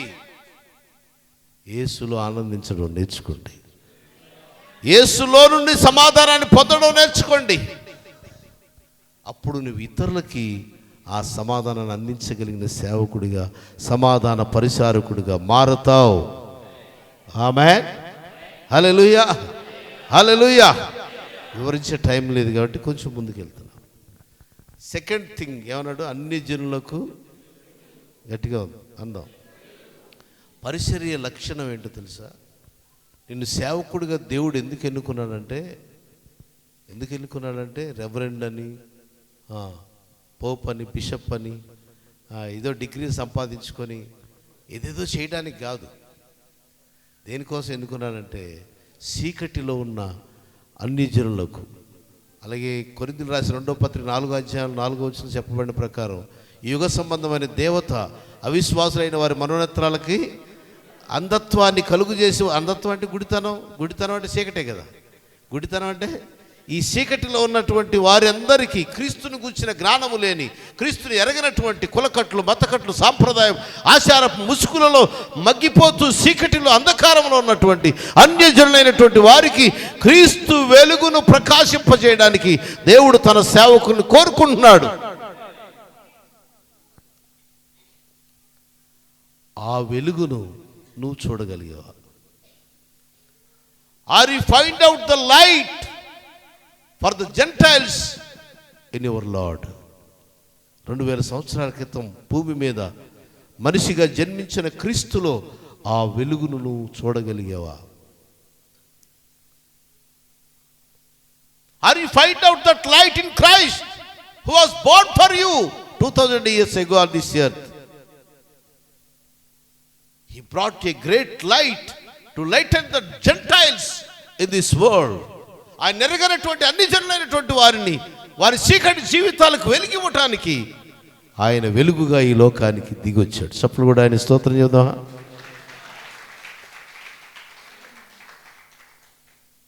మీ ఇంటి ముందు, మీ ఇంటి లోపల, మీ చర్చి బయట లోపల లైట్లు వేస్తున్నారు, స్టార్స్ పెడుతున్నారు. కానీ కొంతమంది పైన స్టారు లోపల బారు పెట్టిన వాళ్ళు కూడా ఉన్నారు, తెలుసా? అసలు క్రీస్తులో ఉన్న ఆ వెలుగును నువ్వు చూడగలిగావా? చీకట్లో ఉన్న వారికి ఆ వెలుగును నువ్వు అందించగలిగావా? యోహాను సువార్త 1 రాసి ఉంటుంది, ఆయనలో జీవముండెను, ఆ జీవము లోకమునకు వెలుగైన ఆ జీవము చీకటిలో ప్రకాశించున్నది కానీ ఆ చీకటి దానిని it was lighten, it was shine. ఆ వెలుగు ప్రకాశిస్తుందంట. కానీ 2000 సంవత్సరాల క్రితం పరలోకాన్ని విడిచిపెట్టి సమీపింపరాని తేజస్సులు అమరత్వము కలిగిన వాడై వసించుతున్నటువంటి రాజులకు రాజు, ప్రభువులకు ప్రభు, దేవుళ్లకు దేవుడైనటువంటి ప్రభు ఈ లోకములో ఆయన అవతరించాడు. కానీ ఆయనలోని వెలుగుని ఇంకా గ్రహించని అన్ని జనులు ఇంకా మీ ఇంట్లో ఉన్నారు, మీ స్నేహితుల్లో ఉన్నారు, మీ బంధువుల్లో ఉన్నారు, మీ సంఘం ఉన్న వీధిలో ఉన్నారు, మీ కులంలో ఉన్నారు, మీ గ్రామంలో ఉన్నారు. ఆ వెలుగును గ్రహించలేని వాడు. కారణం ఏంటి తెలుసా? అసలు గ్రహించాల్సి నువ్వే, ఇంకా నీవే ఆయనలోని వెలుగుని ఇంకా స్వతంత్రించుకోలేదు, నువ్వు చూడలేదు, ఇంకా కనుగొనలేకపోయావు. He brought the light. ఆయన లోకానికి వెలుగు తెచ్చాడు. ఆ వెలుగు నువ్వు చూస్తే నీ ద్వారా ఆ వెలుగును లోకానికి ప్రచురం చేయాలని దేవుడు కోరుకుంటున్నాడు. స్తోత్రం కలుగును గాక. హల్లెలూయా, హల్లెలూయా, హల్లెలూయా, హల్లెలూయా. ఆ వెలుగు కనుగొన్న వారిని ప్రభు ఏమంటాడంటే, మీరు లోకానికి ఆయన కాదంట, ఎవరవుతారు? If you found the light in Christ, he will make you as a light to the world. క్రీస్తులో ఉన్న వెలుగును నువ్వు కనుగొనగలిగితే నిన్నే లోకానికి వెలుగుగా ప్రభు మార్చగలుగుతా. సప్పుడు కూడా దేవుని స్తోత్రం చేద్దామా? హల్లెలూయా, హల్లెలూయా, హల్లెలూయా, హల్లెలూయా. ఒక పాట ఉంటుంది ఏమండి, సూర్యుని ధరించి నిలచి అనే పాట ఏదో ఉంటుందా? చంద్రబింబం అంత అందము గలదై వ్యూహత సమభూకర రూపిణి వచ్చుస్తున్న ఈమె ఎవరని పరమగీతంలో రాసి ఉంటుంది కదా. అదొక ప్రసంగం, అది పాట కానీ అదొక ప్రసంగం. చంద్రబింబం అంత అందం అంటే మీకు తెలుసా? చంద్రుడు ప్రకాశికాల్లో, అంటే ప్రకాశించేటువంటి వాటిలో స్వయం ప్రకాశికాలు, పరప్రకాశికాలు అని ఉంటాయి. అంటే తనంతట తానే ప్రకాశించేవి కొన్ని, తనంతట తాను ప్రకాశించే కొన్ని, దేనో దాని మీద ఆధారపడి ప్రకాశిస్తాడు. సూర్యుడు ఉన్నాడు అనుకోండి, తనకు తానే ప్రకాశిస్తాడు. చంద్రుడు అలా కాదు, సూర్యుని యొక్క కాంతిని తాను రిసీవ్ చేసుకొని ఆ చంద్రుడు మనకి వెలుగుని చందమామ రావే, జాబిల్లి రావే అని మనం పిలుచుకునేలాగా వెలుగునిస్తాడు. చీకటిలో ఉన్న వారికి చూడండి, చీకటిలో ఎప్పుడైనా మీలో ఎవరైనా, మా వైజాగ్ జిల్లాలో రాత్రిపూట నాకు ఎప్పుడు సూర్యుడు కనపడలా, మీకు ఎప్పుడన్నా కనపడ్డారా? రాత్రిపూట సూర్యుడిని చూసిన వారు ఎవరంటే చేతులు ఎత్తండి. రాత్రిపూట సూర్యుడిని చూసిన వారు చేతులు ఎత్తండి. ఎవరెత్తలేదు? కానీ పగల చంద్రుడిని చూసి ఉంటారు మీరు. పగల అప్పుడప్పుడు చంద్రుడు కనిపిస్తాడు, చూడలేదా? నేను చూశానండి. కానీ ఎప్పుడైనా రాత్రిపూట సూర్యుడిని చూశారా? అంటే అర్థం ఏంటంటే చంద్రుడు తనకు తానుగా ప్రకాశించడు. సూర్యుని నుండి సూర్యకాంతిని స్వీకరించి దాన్ని తనలో దాచుకొని చీకట్లో ఉన్న మనకి వెలుగునిస్తాడు. ఆమె నీతి సూర్యుడైన యేసుకు నువ్వు దగ్గరగా ఉంటే, ఆయనలోని వెలుగును నువ్వు స్వతంత్రించుకుంటే, నిన్నొక చంద్రబింబములాగా చీకటిలో ఉన్న వారికి వెలుగుగా ప్రభువు నిన్ను ప్రకాశింపజేస్తాడు. స్తోత్రం కలుగునుగా. సిమియోన్ ఏం చేస్తున్నాడు? I find the love light.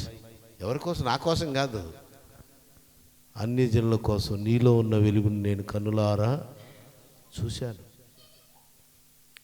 అన్ని జనుల కోసం, యూదుల కోసం కాదు, అన్ని జనుల కోసం, క్రైస్తవుల కోసం కాదు, క్రీస్తు ఎరగని జనం కోసం నీలో నేను వెలుగును చూస్తున్నానయ్యా అని అన్నాడు.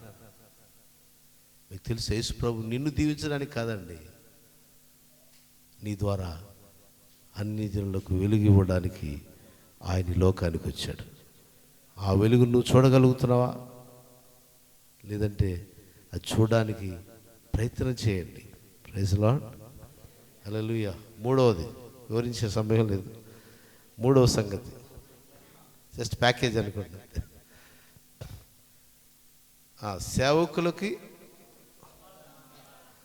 అన్ని జనులకి, ఇప్పుడు ఇశ్రాయేలీయులకు అందరు గట్టిగా, ఇశ్రాయేలీయులకు మహిమ. ఇశ్రాయేలీయులకు, ఇశ్రాయేల్ అంటే ఎవరు? దేవుని ప్రజలు. చెప్పండి, ఎవరు ఇశ్రాయేల్ అంటే? ఎవరు? దేవుని ప్రజలు. అంటే ఇప్పుడు సిమియోన్ ఏం చేస్తాడు తెలుసా? దేవాలయానికి రోజు వచ్చిపోతున్నారు జనం.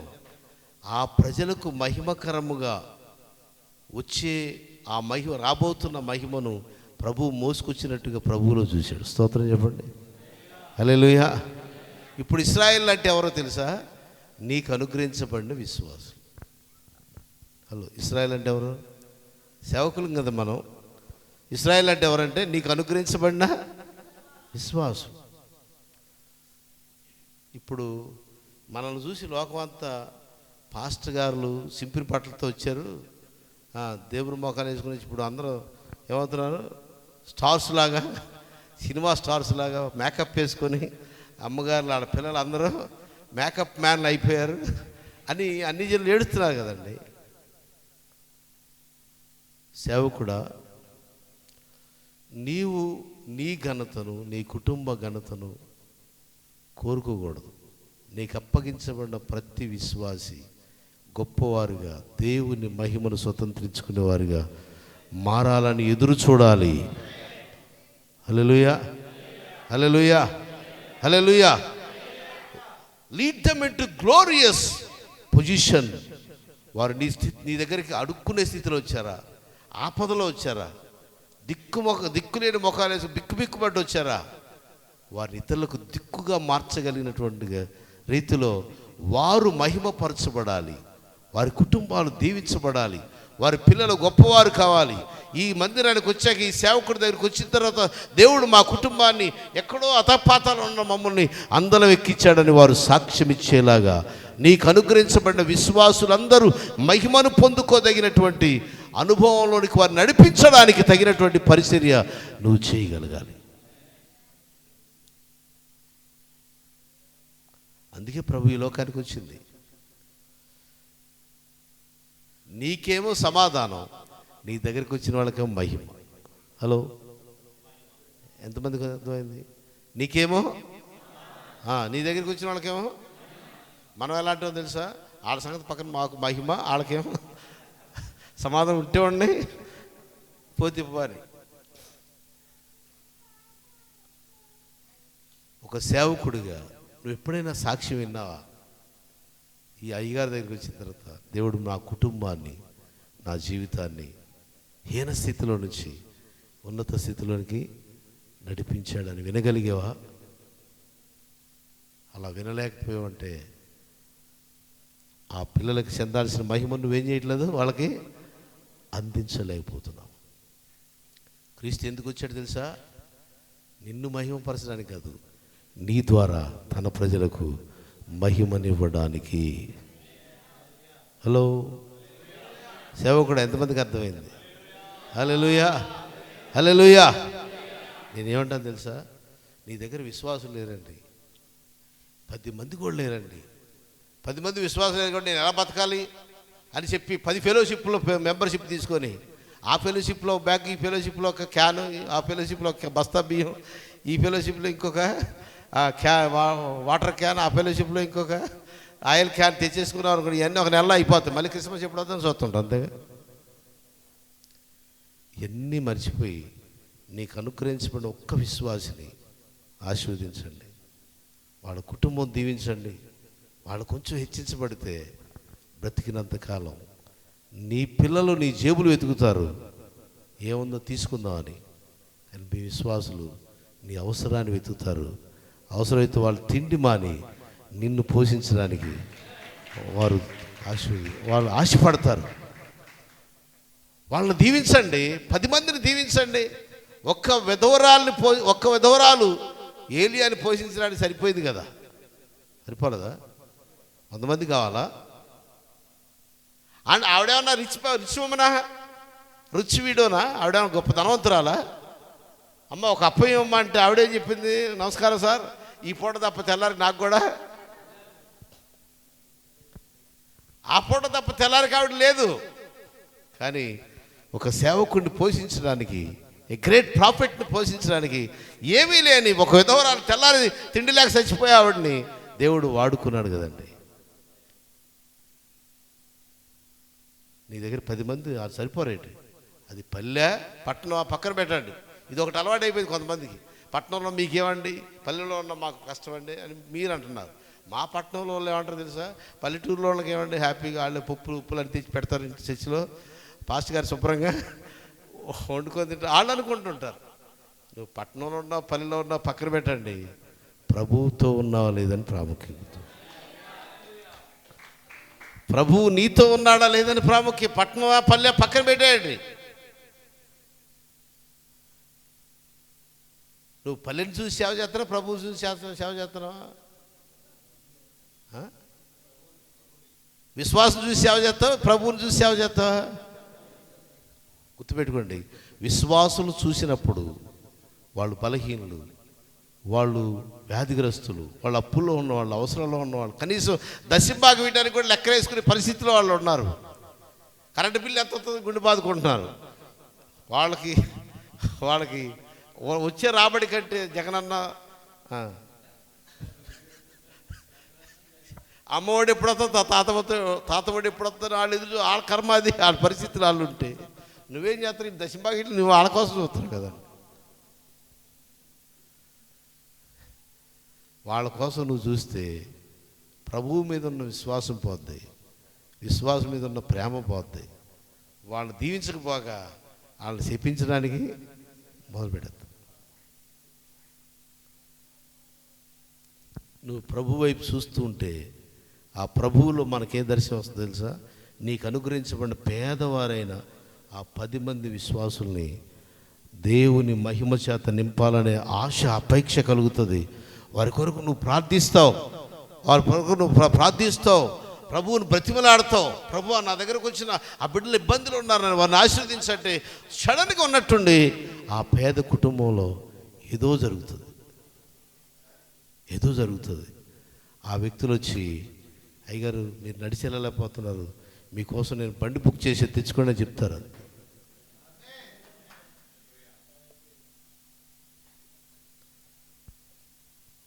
చూడండి, 10 మందిని మీరు ఆశీర్వదించారనుకోండి, 10 మందిని ఆశీర్వదిస్తే ఒక్కొక్కడు 10,000 రూపాయలు జీతం తెచ్చుకుంటున్నారు 10 మంది కలిసి.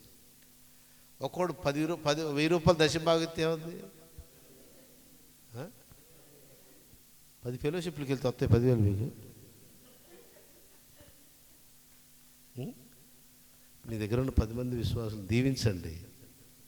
వాళ్ళ మహిమను మీ కనులారా చూడడానికి ప్రయత్నం చేయండి. నీకు అనుగ్రహించబడిన విశ్వాసి దీవించబడడానికి ప్రయత్నం చేయండి. వాళ్ళు దీవించబడాలి. మా విశ్వాసులు మా ఊర్లో గొప్పవాళ్ళు, అరే పలానా వాళ్ళు చర్చికి వెళ్ళటం మొదలుపెట్టిన తర్వాత వాళ్ళు మన ఊరిలో అంతకుముందు ఎంతో అదములుగా ఉండేవాళ్ళు, ఇప్పుడు వాళ్ళు గొప్పవాళ్ళు అయ్యారా అని చెప్పి, దానికి కారణం ఆ చర్చి, ఆ పాస్టర్ గారే అని చెప్పుకునేటట్టుంటే అన్ని జనులు కూడా వారిని బట్టి మీ సంఘాన్ని వెతుక్కుంటూ అమ్మ మీ అయ్యగారు మా కోసం కూడా ప్రార్థన చేయమని చెప్పండి అమ్మా, ఒకరోజు మేము రావచ్చు, మా తీసుకెళ్తారు ఒకసారి అయ్యగారి దగ్గరికి అని అడుగుతారండి. నేను ఇప్పుడు ఏ ఊర్లో సేవ చేస్తున్నానో ఆ ఊరికి నేను ఒంటరిగా వచ్చా. ఆ ఊర్లో నా ఫ్రెండ్ లేడు, నా బంధువులు లేరు, నన్ను తెలిసిన వాళ్ళు, నేను తెలిసిన వాళ్ళు లేరు. అక్కడికి ఒంటరిగా వచ్చా. ఆ ఊరు మొత్తం పసుపులు రాసుకొని బొట్లు పెట్టుకొని కాళ్ళకి ముఖానికి ఎప్పుడు పసుపులు అమ్మోరులా కనపడే, ఆడవాళ్ళు బయట కనపడదు, మగవాళ్ళు పెద్ద పెద్ద బొట్లు పెట్టుకొని కనపడేవాడు. అదే ఊరిలో ఉన్న దుఃఖంతో ఉన్నవారు నవ్వాలని ప్రార్థన చేశారు. ఒంటరిగా ప్రారంభమయ్యా, ఇప్పుడు వందలుగా దేవుడు నన్ను చేశాడు. ఆమె ఏ ధనవంతుడి దగ్గరికి సందాకెళ్ళా, దేవుడు నన్ను నడిపి పొద్దున్నే చూపించాడు. అందుకే మీ ఇంటికి వచ్చాను, ఎవరికి చెప్పలా. నేను చాలా బాధలో ఉన్నానని ప్రార్థన చేస్తాను, ఎందుకో మీరు జ్ఞాపకం వచ్చారని, అందుకే మీ ఇంటికి వచ్చానని నేను ఎవరికి చెప్ప. నా దగ్గరికి అనేక మంది వచ్చారు కానీ నేను ఎవరి దగ్గరికి అలాగా వెళ్ళలేదు. మా విశ్వాసులు బాధతో నా దగ్గరికి వచ్చారనుకోండి, నేను ప్రభు దగ్గరికి వెళ్తా. వాళ్ళు బాధ తొలగిపోవాలి, భాగ్యవంతులు అయిపోవాలి. ఆమేన్. హల్లెలూయా, హల్లెలూయా, హల్లెలూయా. సేవకుడా, నువ్వు అటు ఇటు తిరగాల్సిన అవసరం లేదు. ప్రభువు నీ దగ్గరికి పంపించిన వారిలో దేవుని మహిమ చూడడానికి ప్రయత్నం చేయి. నీవు మహిమాయుక్తమైన పరిచారకుడిగా, సేవకుడిగా మార్చబడగలవు. ఆ గ్రామం నీలో దేవుని మహిమను చూడగలదు. అమ్మగారు మీరు కూడా అమ్మా, మీరే ఎక్కువ ప్రధాన పాత్ర పోషించాలి. మీ విశ్వాసులు ఎవరైనా మంచి చీర కట్టుకొస్తే దీనికి మంచి పూజ ఎక్కువైపోయింది, నువ్వు సపరేట్గా మీటింగ్ పెట్టిన ఉంటారు. అమ్మగారు విశ్వాసులు ఎవరైనా మంచిగా ఉంటే వరం లేనంటే అమ్మగారులు ఉంటారు, తెలుసా మీకు? ఆవిడకి నచ్చినటువంటి వ్యక్తులు పిలిచి అది ఈ మధ్య కొంచెం ఎక్స్ట్రా చేస్తుందేంటి అని చెప్పి అనేవాళ్ళు కూడా ఉంటారు. మీరు ఎవరు అలాంటి వాళ్ళు కాదనుకుంటా. వందనాలమ్మా. మీరు మీ పిల్లలకి ఇచ్చిన ప్రయారిటీ మీ విశ్వాసులకు ఇవ్వరు, గ్యారంటీ నేను. అవునా కదా? ఆడవాళ్ళు వాళ్ళ పిల్లలకి ఇచ్చిన ప్రయారిటీ, వాళ్ళ అన్నదమ్ములకి ఇచ్చిన ప్రయారిటీ, వాళ్ళ అక్క చెల్లి పిల్లలకి కూడా ఇచ్చిన ప్రయారిటీ సంఘ విశ్వాసులకి ఇవ్వరమ్మా. ఇస్తారా? ఒక సీక్రెట్ చెప్పిన, నేను తెలుసుకున్న విషయం ఏంటంటే, మా విశ్వాసులు నా కడుపును పెట్టిన పిల్లలు 3 ఉన్నారు. నా పిల్లలు దేవుడు నాకు అనుగ్రహించినది వాళ్ళు స్వీకరిస్తారు. కానీ మా విశ్వాసులు వాళ్ళకు అనుగ్రహించింది నాకు నా పిల్లలకి ఇస్తారు. ఎంతమందికి అర్థమైంది? మీ సంఘాలు అలా కాదా? చెప్పండి. మీ అబ్బాయి ఒక ఐటీ ఉద్యోగస్తుడు, టైం అయిపోయినట్టుంది.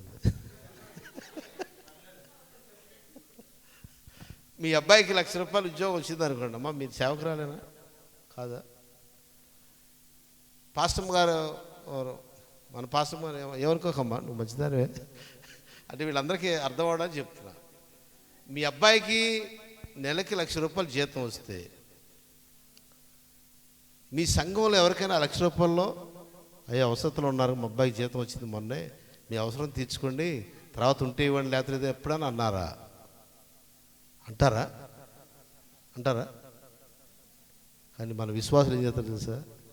వాళ్ళ దగ్గర లేకపోయినా, అమ్మగారు మీరు ఇబ్బంది పడుతున్నారు కదా, ఇది మీరు వాడుకోండి, తర్వాత చూసుకుందామని వాళ్ళ దగ్గర లేకపోయినా అప్పు చేసి ఫైనాన్స్ కూడా తీసుకొచ్చి మీ చేతిలో పెట్టిన విశ్వాసులు ఉంటారు.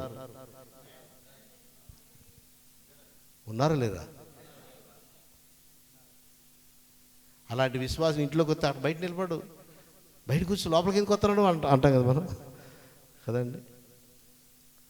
విశ్వాసి అంటే మీ క్షేమాన్ని కోరేవారు, మీ కొరకు వారి కష్టార్జితాన్ని తెచ్చేవారు, మీ పిల్లల క్షేమం కోసం కూడా ప్రార్థన చేస్తారు. విశ్వాసులు ఎంత ప్రేమ కలిగినాడంటే మోకరించి ప్రార్థన చేయడం మొదలు పెడితే ముగింపులో వాళ్ళ కుటుంబాన్ని జ్ఞాపకం చేసుకుని మొట్టమొదటి ఏం చేయాలి, మా అయ్యగారిని జ్ఞాపకం చేసి మా అమ్మగారిని అనరండి. మా సంఘస్థులు చిన్నపిల్లలు మోకరించిన మా అయ్యగారు మా అమ్మగారు అంటారు. మీ అక్క చెల్లెలు మాకు ప్రార్థన చేయరు నీకోసం, మీ అక్క చెల్లెలు పిల్లలు అసలు ప్రార్థన చేయరు, మీ అన్నదమ్ముడు అసలు గుర్తే చేసుకోడు, ఎందుకని ఆవిడ తిడతావరండి. మా చెల్లి అక్క అన్నవాడంటే భోజనం పెట్టడం మానేద్దని మీ ఊసి కూడా ఎత్తడు ఆయన. అయినా సరే విశ్వాసులు సులకన చేస్తాం, మీ అన్నదమ్ములు మాత్రం నెత్తి మీద. ఎంత బుద్ధిహీనత కదా. ఒక సేవకుడిగా నీ సేవలో నువ్వు చేయాల్సిన పని ఏంటంటే, ఫెలోషిప్లో నీకు పదవి ఉందో లేదు పక్కన పెట్టండి, ప్రజల మధ్యలో నీకు ఘనత ఉందో లేదు పక్కన పెట్టండి, అసలు నీకు ఆస్తి ఉందా, ఆరోగ్యం ఉందా, అన్నీ పక్కన పెట్టండి. నీ దగ్గరకు వచ్చినటువంటి వ్యక్తి దేవుని మహిమతో నింపబడుతున్నాడో లేదు చూడండి. వీలైతే ఆ వ్యక్తి మహిమపరచబడడం, దేవుని మహిమ వారి మీద ఉదయించినట్లుగా, వారి జీవితాలు ఉన్నతంగా మార్చబడేటట్టుగా వారి కోసం ప్రార్థన చేయండి, ప్రయాసపడండి, సలహాలు ఇవ్వండి, వారి కొరకు సహకరించండి. వారిలో ఇద్దరు దీవించబడితే నీవు ఐశ్వర్యవంతుడు అయిపోతావు. ఆమేన్. హల్లెలూయా, హల్లెలూయా, హల్లెలూయా. సో ఏం చూడాలి? మూడోది ఏం చెప్పండి, ఏం చూడాలి? మీ విశ్వాసులు దీవించబడడం, వారు గొప్పవారు అవ్వడం చూడాలి. సేవకుడి లక్షణం. ఫైనల్ థింగ్ ఏంటి? గట్టిగానండి. ఎవరికి ఇది రక్షణ? ఎవరికి అంటే సకల ప్రజలు అంటే అర్థం ఏంటి తెలుసా? మీ ఇంటి పక్కన నీ స్థలం ఆక్రమించి కూడా అందులో ఉంటాడు. నీ స్థలం నిన్ను తిట్టినోడు కూడా అందులో ఉంటాడు. నిన్ను దూషించినోడు కూడా, మీ చర్చికి వచ్చి కరెంట్ కట్ చేసినోడు కూడా అందులో ఉంటాడు. ప్రభువా నువ్వెవరో వాళ్ళకి తెలిసేటట్టు చేయను. ఆయన ఏ లారీయో బస్సో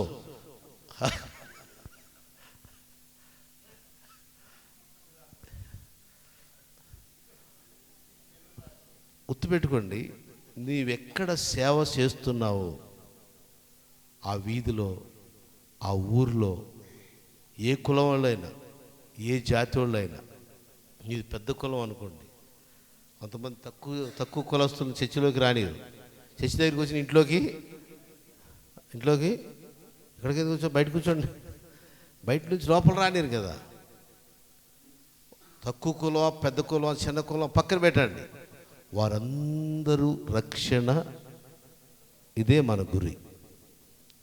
మన సేవ యొక్క గురేటి చెప్పండి.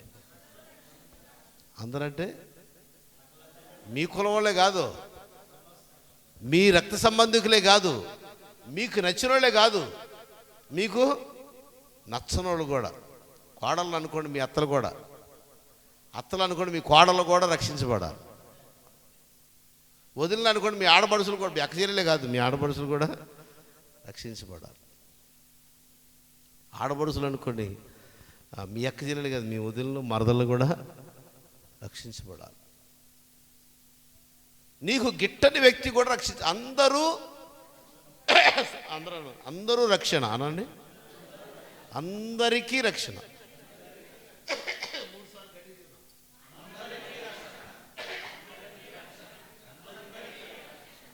రక్షణ ఇదే సేవ యొక్క గోల్ అయి ఉండాలి. అందరికి నువ్వు తెలిస్తే తెలియకపోతే, అందరికీ నువ్వు తెలిస్తేవి తెలియకపోతే, నీ మాట, నీ ప్రార్థన, నీ ప్రయాస, నీ ప్రకటన, నీ సేవ ఎవరో ఒక వ్యక్తిని రక్షణలోకి నడిపించగలిగితే, క్రీస్తు యేసు ఈ లోకానికి ఎందుకు నశించిన దానిని వెదకి రక్షించడానికి లోకానికి వచ్చాడనే మాటను నెరవేర్చి వారి జీవితానికి క్రిస్మస్ అందించినట్టు. దేవుని స్తోత్రం చెప్పండి. హల్లెలూయా, హల్లెలూయా. ఎంతమందికి అర్థమైంది నా మాట? ఇవన్నీ చూడాలి. మళ్ళీ చెప్పండి. సమాధానం, సేవకులకు సమాధానం, సేవకుడిగా నీకు సమాధానం కలగాలంటే. తర్వాత అన్ని జనులు వెలుగు చూడాలంటే, నీ సేవ ద్వారా అన్ని జనులు వెలుగు చూడాలంటే, నీకు అనుగ్రహించబడ్డ విశ్వాసులు ఘనత పొందాలంటే, మహిమ పొందాలంటే, లేదా ఆశీర్వదించబడాలంటే, అలాగే నీ చుట్టూ ఉన్న సకల జనులు రక్షణలోకి పాలిభాగస్తులు కావాలంటే, అవి మీ కనులారా మీ పరిసరలో చూడాలంటే, శరంపూర్ యూనివర్సిటీలో డాక్టరేట్ తీసుకుంటూ వస్తారు లేదు నాకు తెలియదు. మొత్తం శ్రీకాకుళం జిల్లాలో ఉన్న అన్ని మండలాల ఫెలోషిప్కు నువ్వు అధ్యక్షుడు అయితే వస్తుందో లేదో నాకు తెలియదు. కానీ ఒకప్పుడు ఎప్పుడు వస్తుంది తెలుసా? ఇప్పుడు ఇవి ఎప్పుడు చూశాడో సిమియోను? యేసు తన చేతుల్లోకి వచ్చినప్పుడు. హలో చెప్పండి, యేసు అంతేనా? ఆయన చేతుల్లోకి ప్రభువుని తీసుకుని మరియమ్మ తల్లి చేతిలో నుంచి ప్రభువుని 8 రోజుల వయసులో ప్రభువుని తన దగ్గరికి తీసుకున్నాడు. అంతే, ఆయన ఇవన్నీ చూడగలిగాడు. మీ పరిసరంలో ఇవన్నీ చూడడానికి మీది పెద్ద స్లాబ్ మందిరం అయి ఉండాల్సిన అవసరం లేదు. మీ మందిరంలో ఇలాంటి ఫ్లోరింగ్ ఉండాల్సిన అవసరం లేదు. మీ మందిరంలో పెద్ద ధనవంతులు ఉండాల్సిన అవసరం లేదు. మీతో యేసు ఉంటే చాలు. ఆమేన్. మీతో యేసు ఉంటే చాలు. యేసును మీ దగ్గరికి రాణిస్తే చాలు. ఆయన మీ దగ్గరకు వస్తే ఇవన్నీ మీ కనులారా చూడగలరు మీ సేవ పరిచర్యలో. హల్లెలూయా, హల్లెలూయా, హల్లెలూయా. మా పాస్టర్ గారితో దేవుడు ఉన్నాడండి, అందుకే ఆయన దగ్గర మేము వెళ్తే మా జీవితాలు వెలిగించబడ్డాయని అన్ని జనులు చెప్తారు. మా పాస్టర్ గారిలో దేవుడు ఉన్నాడండి, మా పాస్టర్ గారి ఇంట్లో దేవుడు ఉన్నాడండి, అందుకే మేము ఆయన దగ్గరికి వెళ్ళిన తర్వాత మా స్థితి మారిపోయింది. తిండికి లేని వాళ్ళం ఇతరులకు తిండి పెట్టగలిగిన స్థితిలోకి దేవుడు మమ్మల్ని నడిపించాడని వారు సాక్ష్యం ఇవ్వగలుగుతారండి. దీని అంతటికీ సూత్రం అమెరికా దొరమాన్ దగ్గరికి రానవసరం లేదు. ఎక్కడో ల్యాప్టాప్ దగ్గర కూర్చొని ఎవడు స్పాన్సర్ దొరుకుతాడని చూడవసరం లేదు. లేకపోతే ఎక్కడో చిన్న జ్వరం వచ్చి వాంతులు అయినని చెప్పి హాస్పిటల్కి వెళ్తే ఆయన సెలైన్ బాటిల్ పెట్టాడని ఆ సెలైన్ బాటిల్ తీసి వీడియోలో వాట్సాప్లో పెట్టేసి హాస్పిటల్లో ఉన్నాను ఎవరైనా సహాయం చేయని దిక్కుమాలిన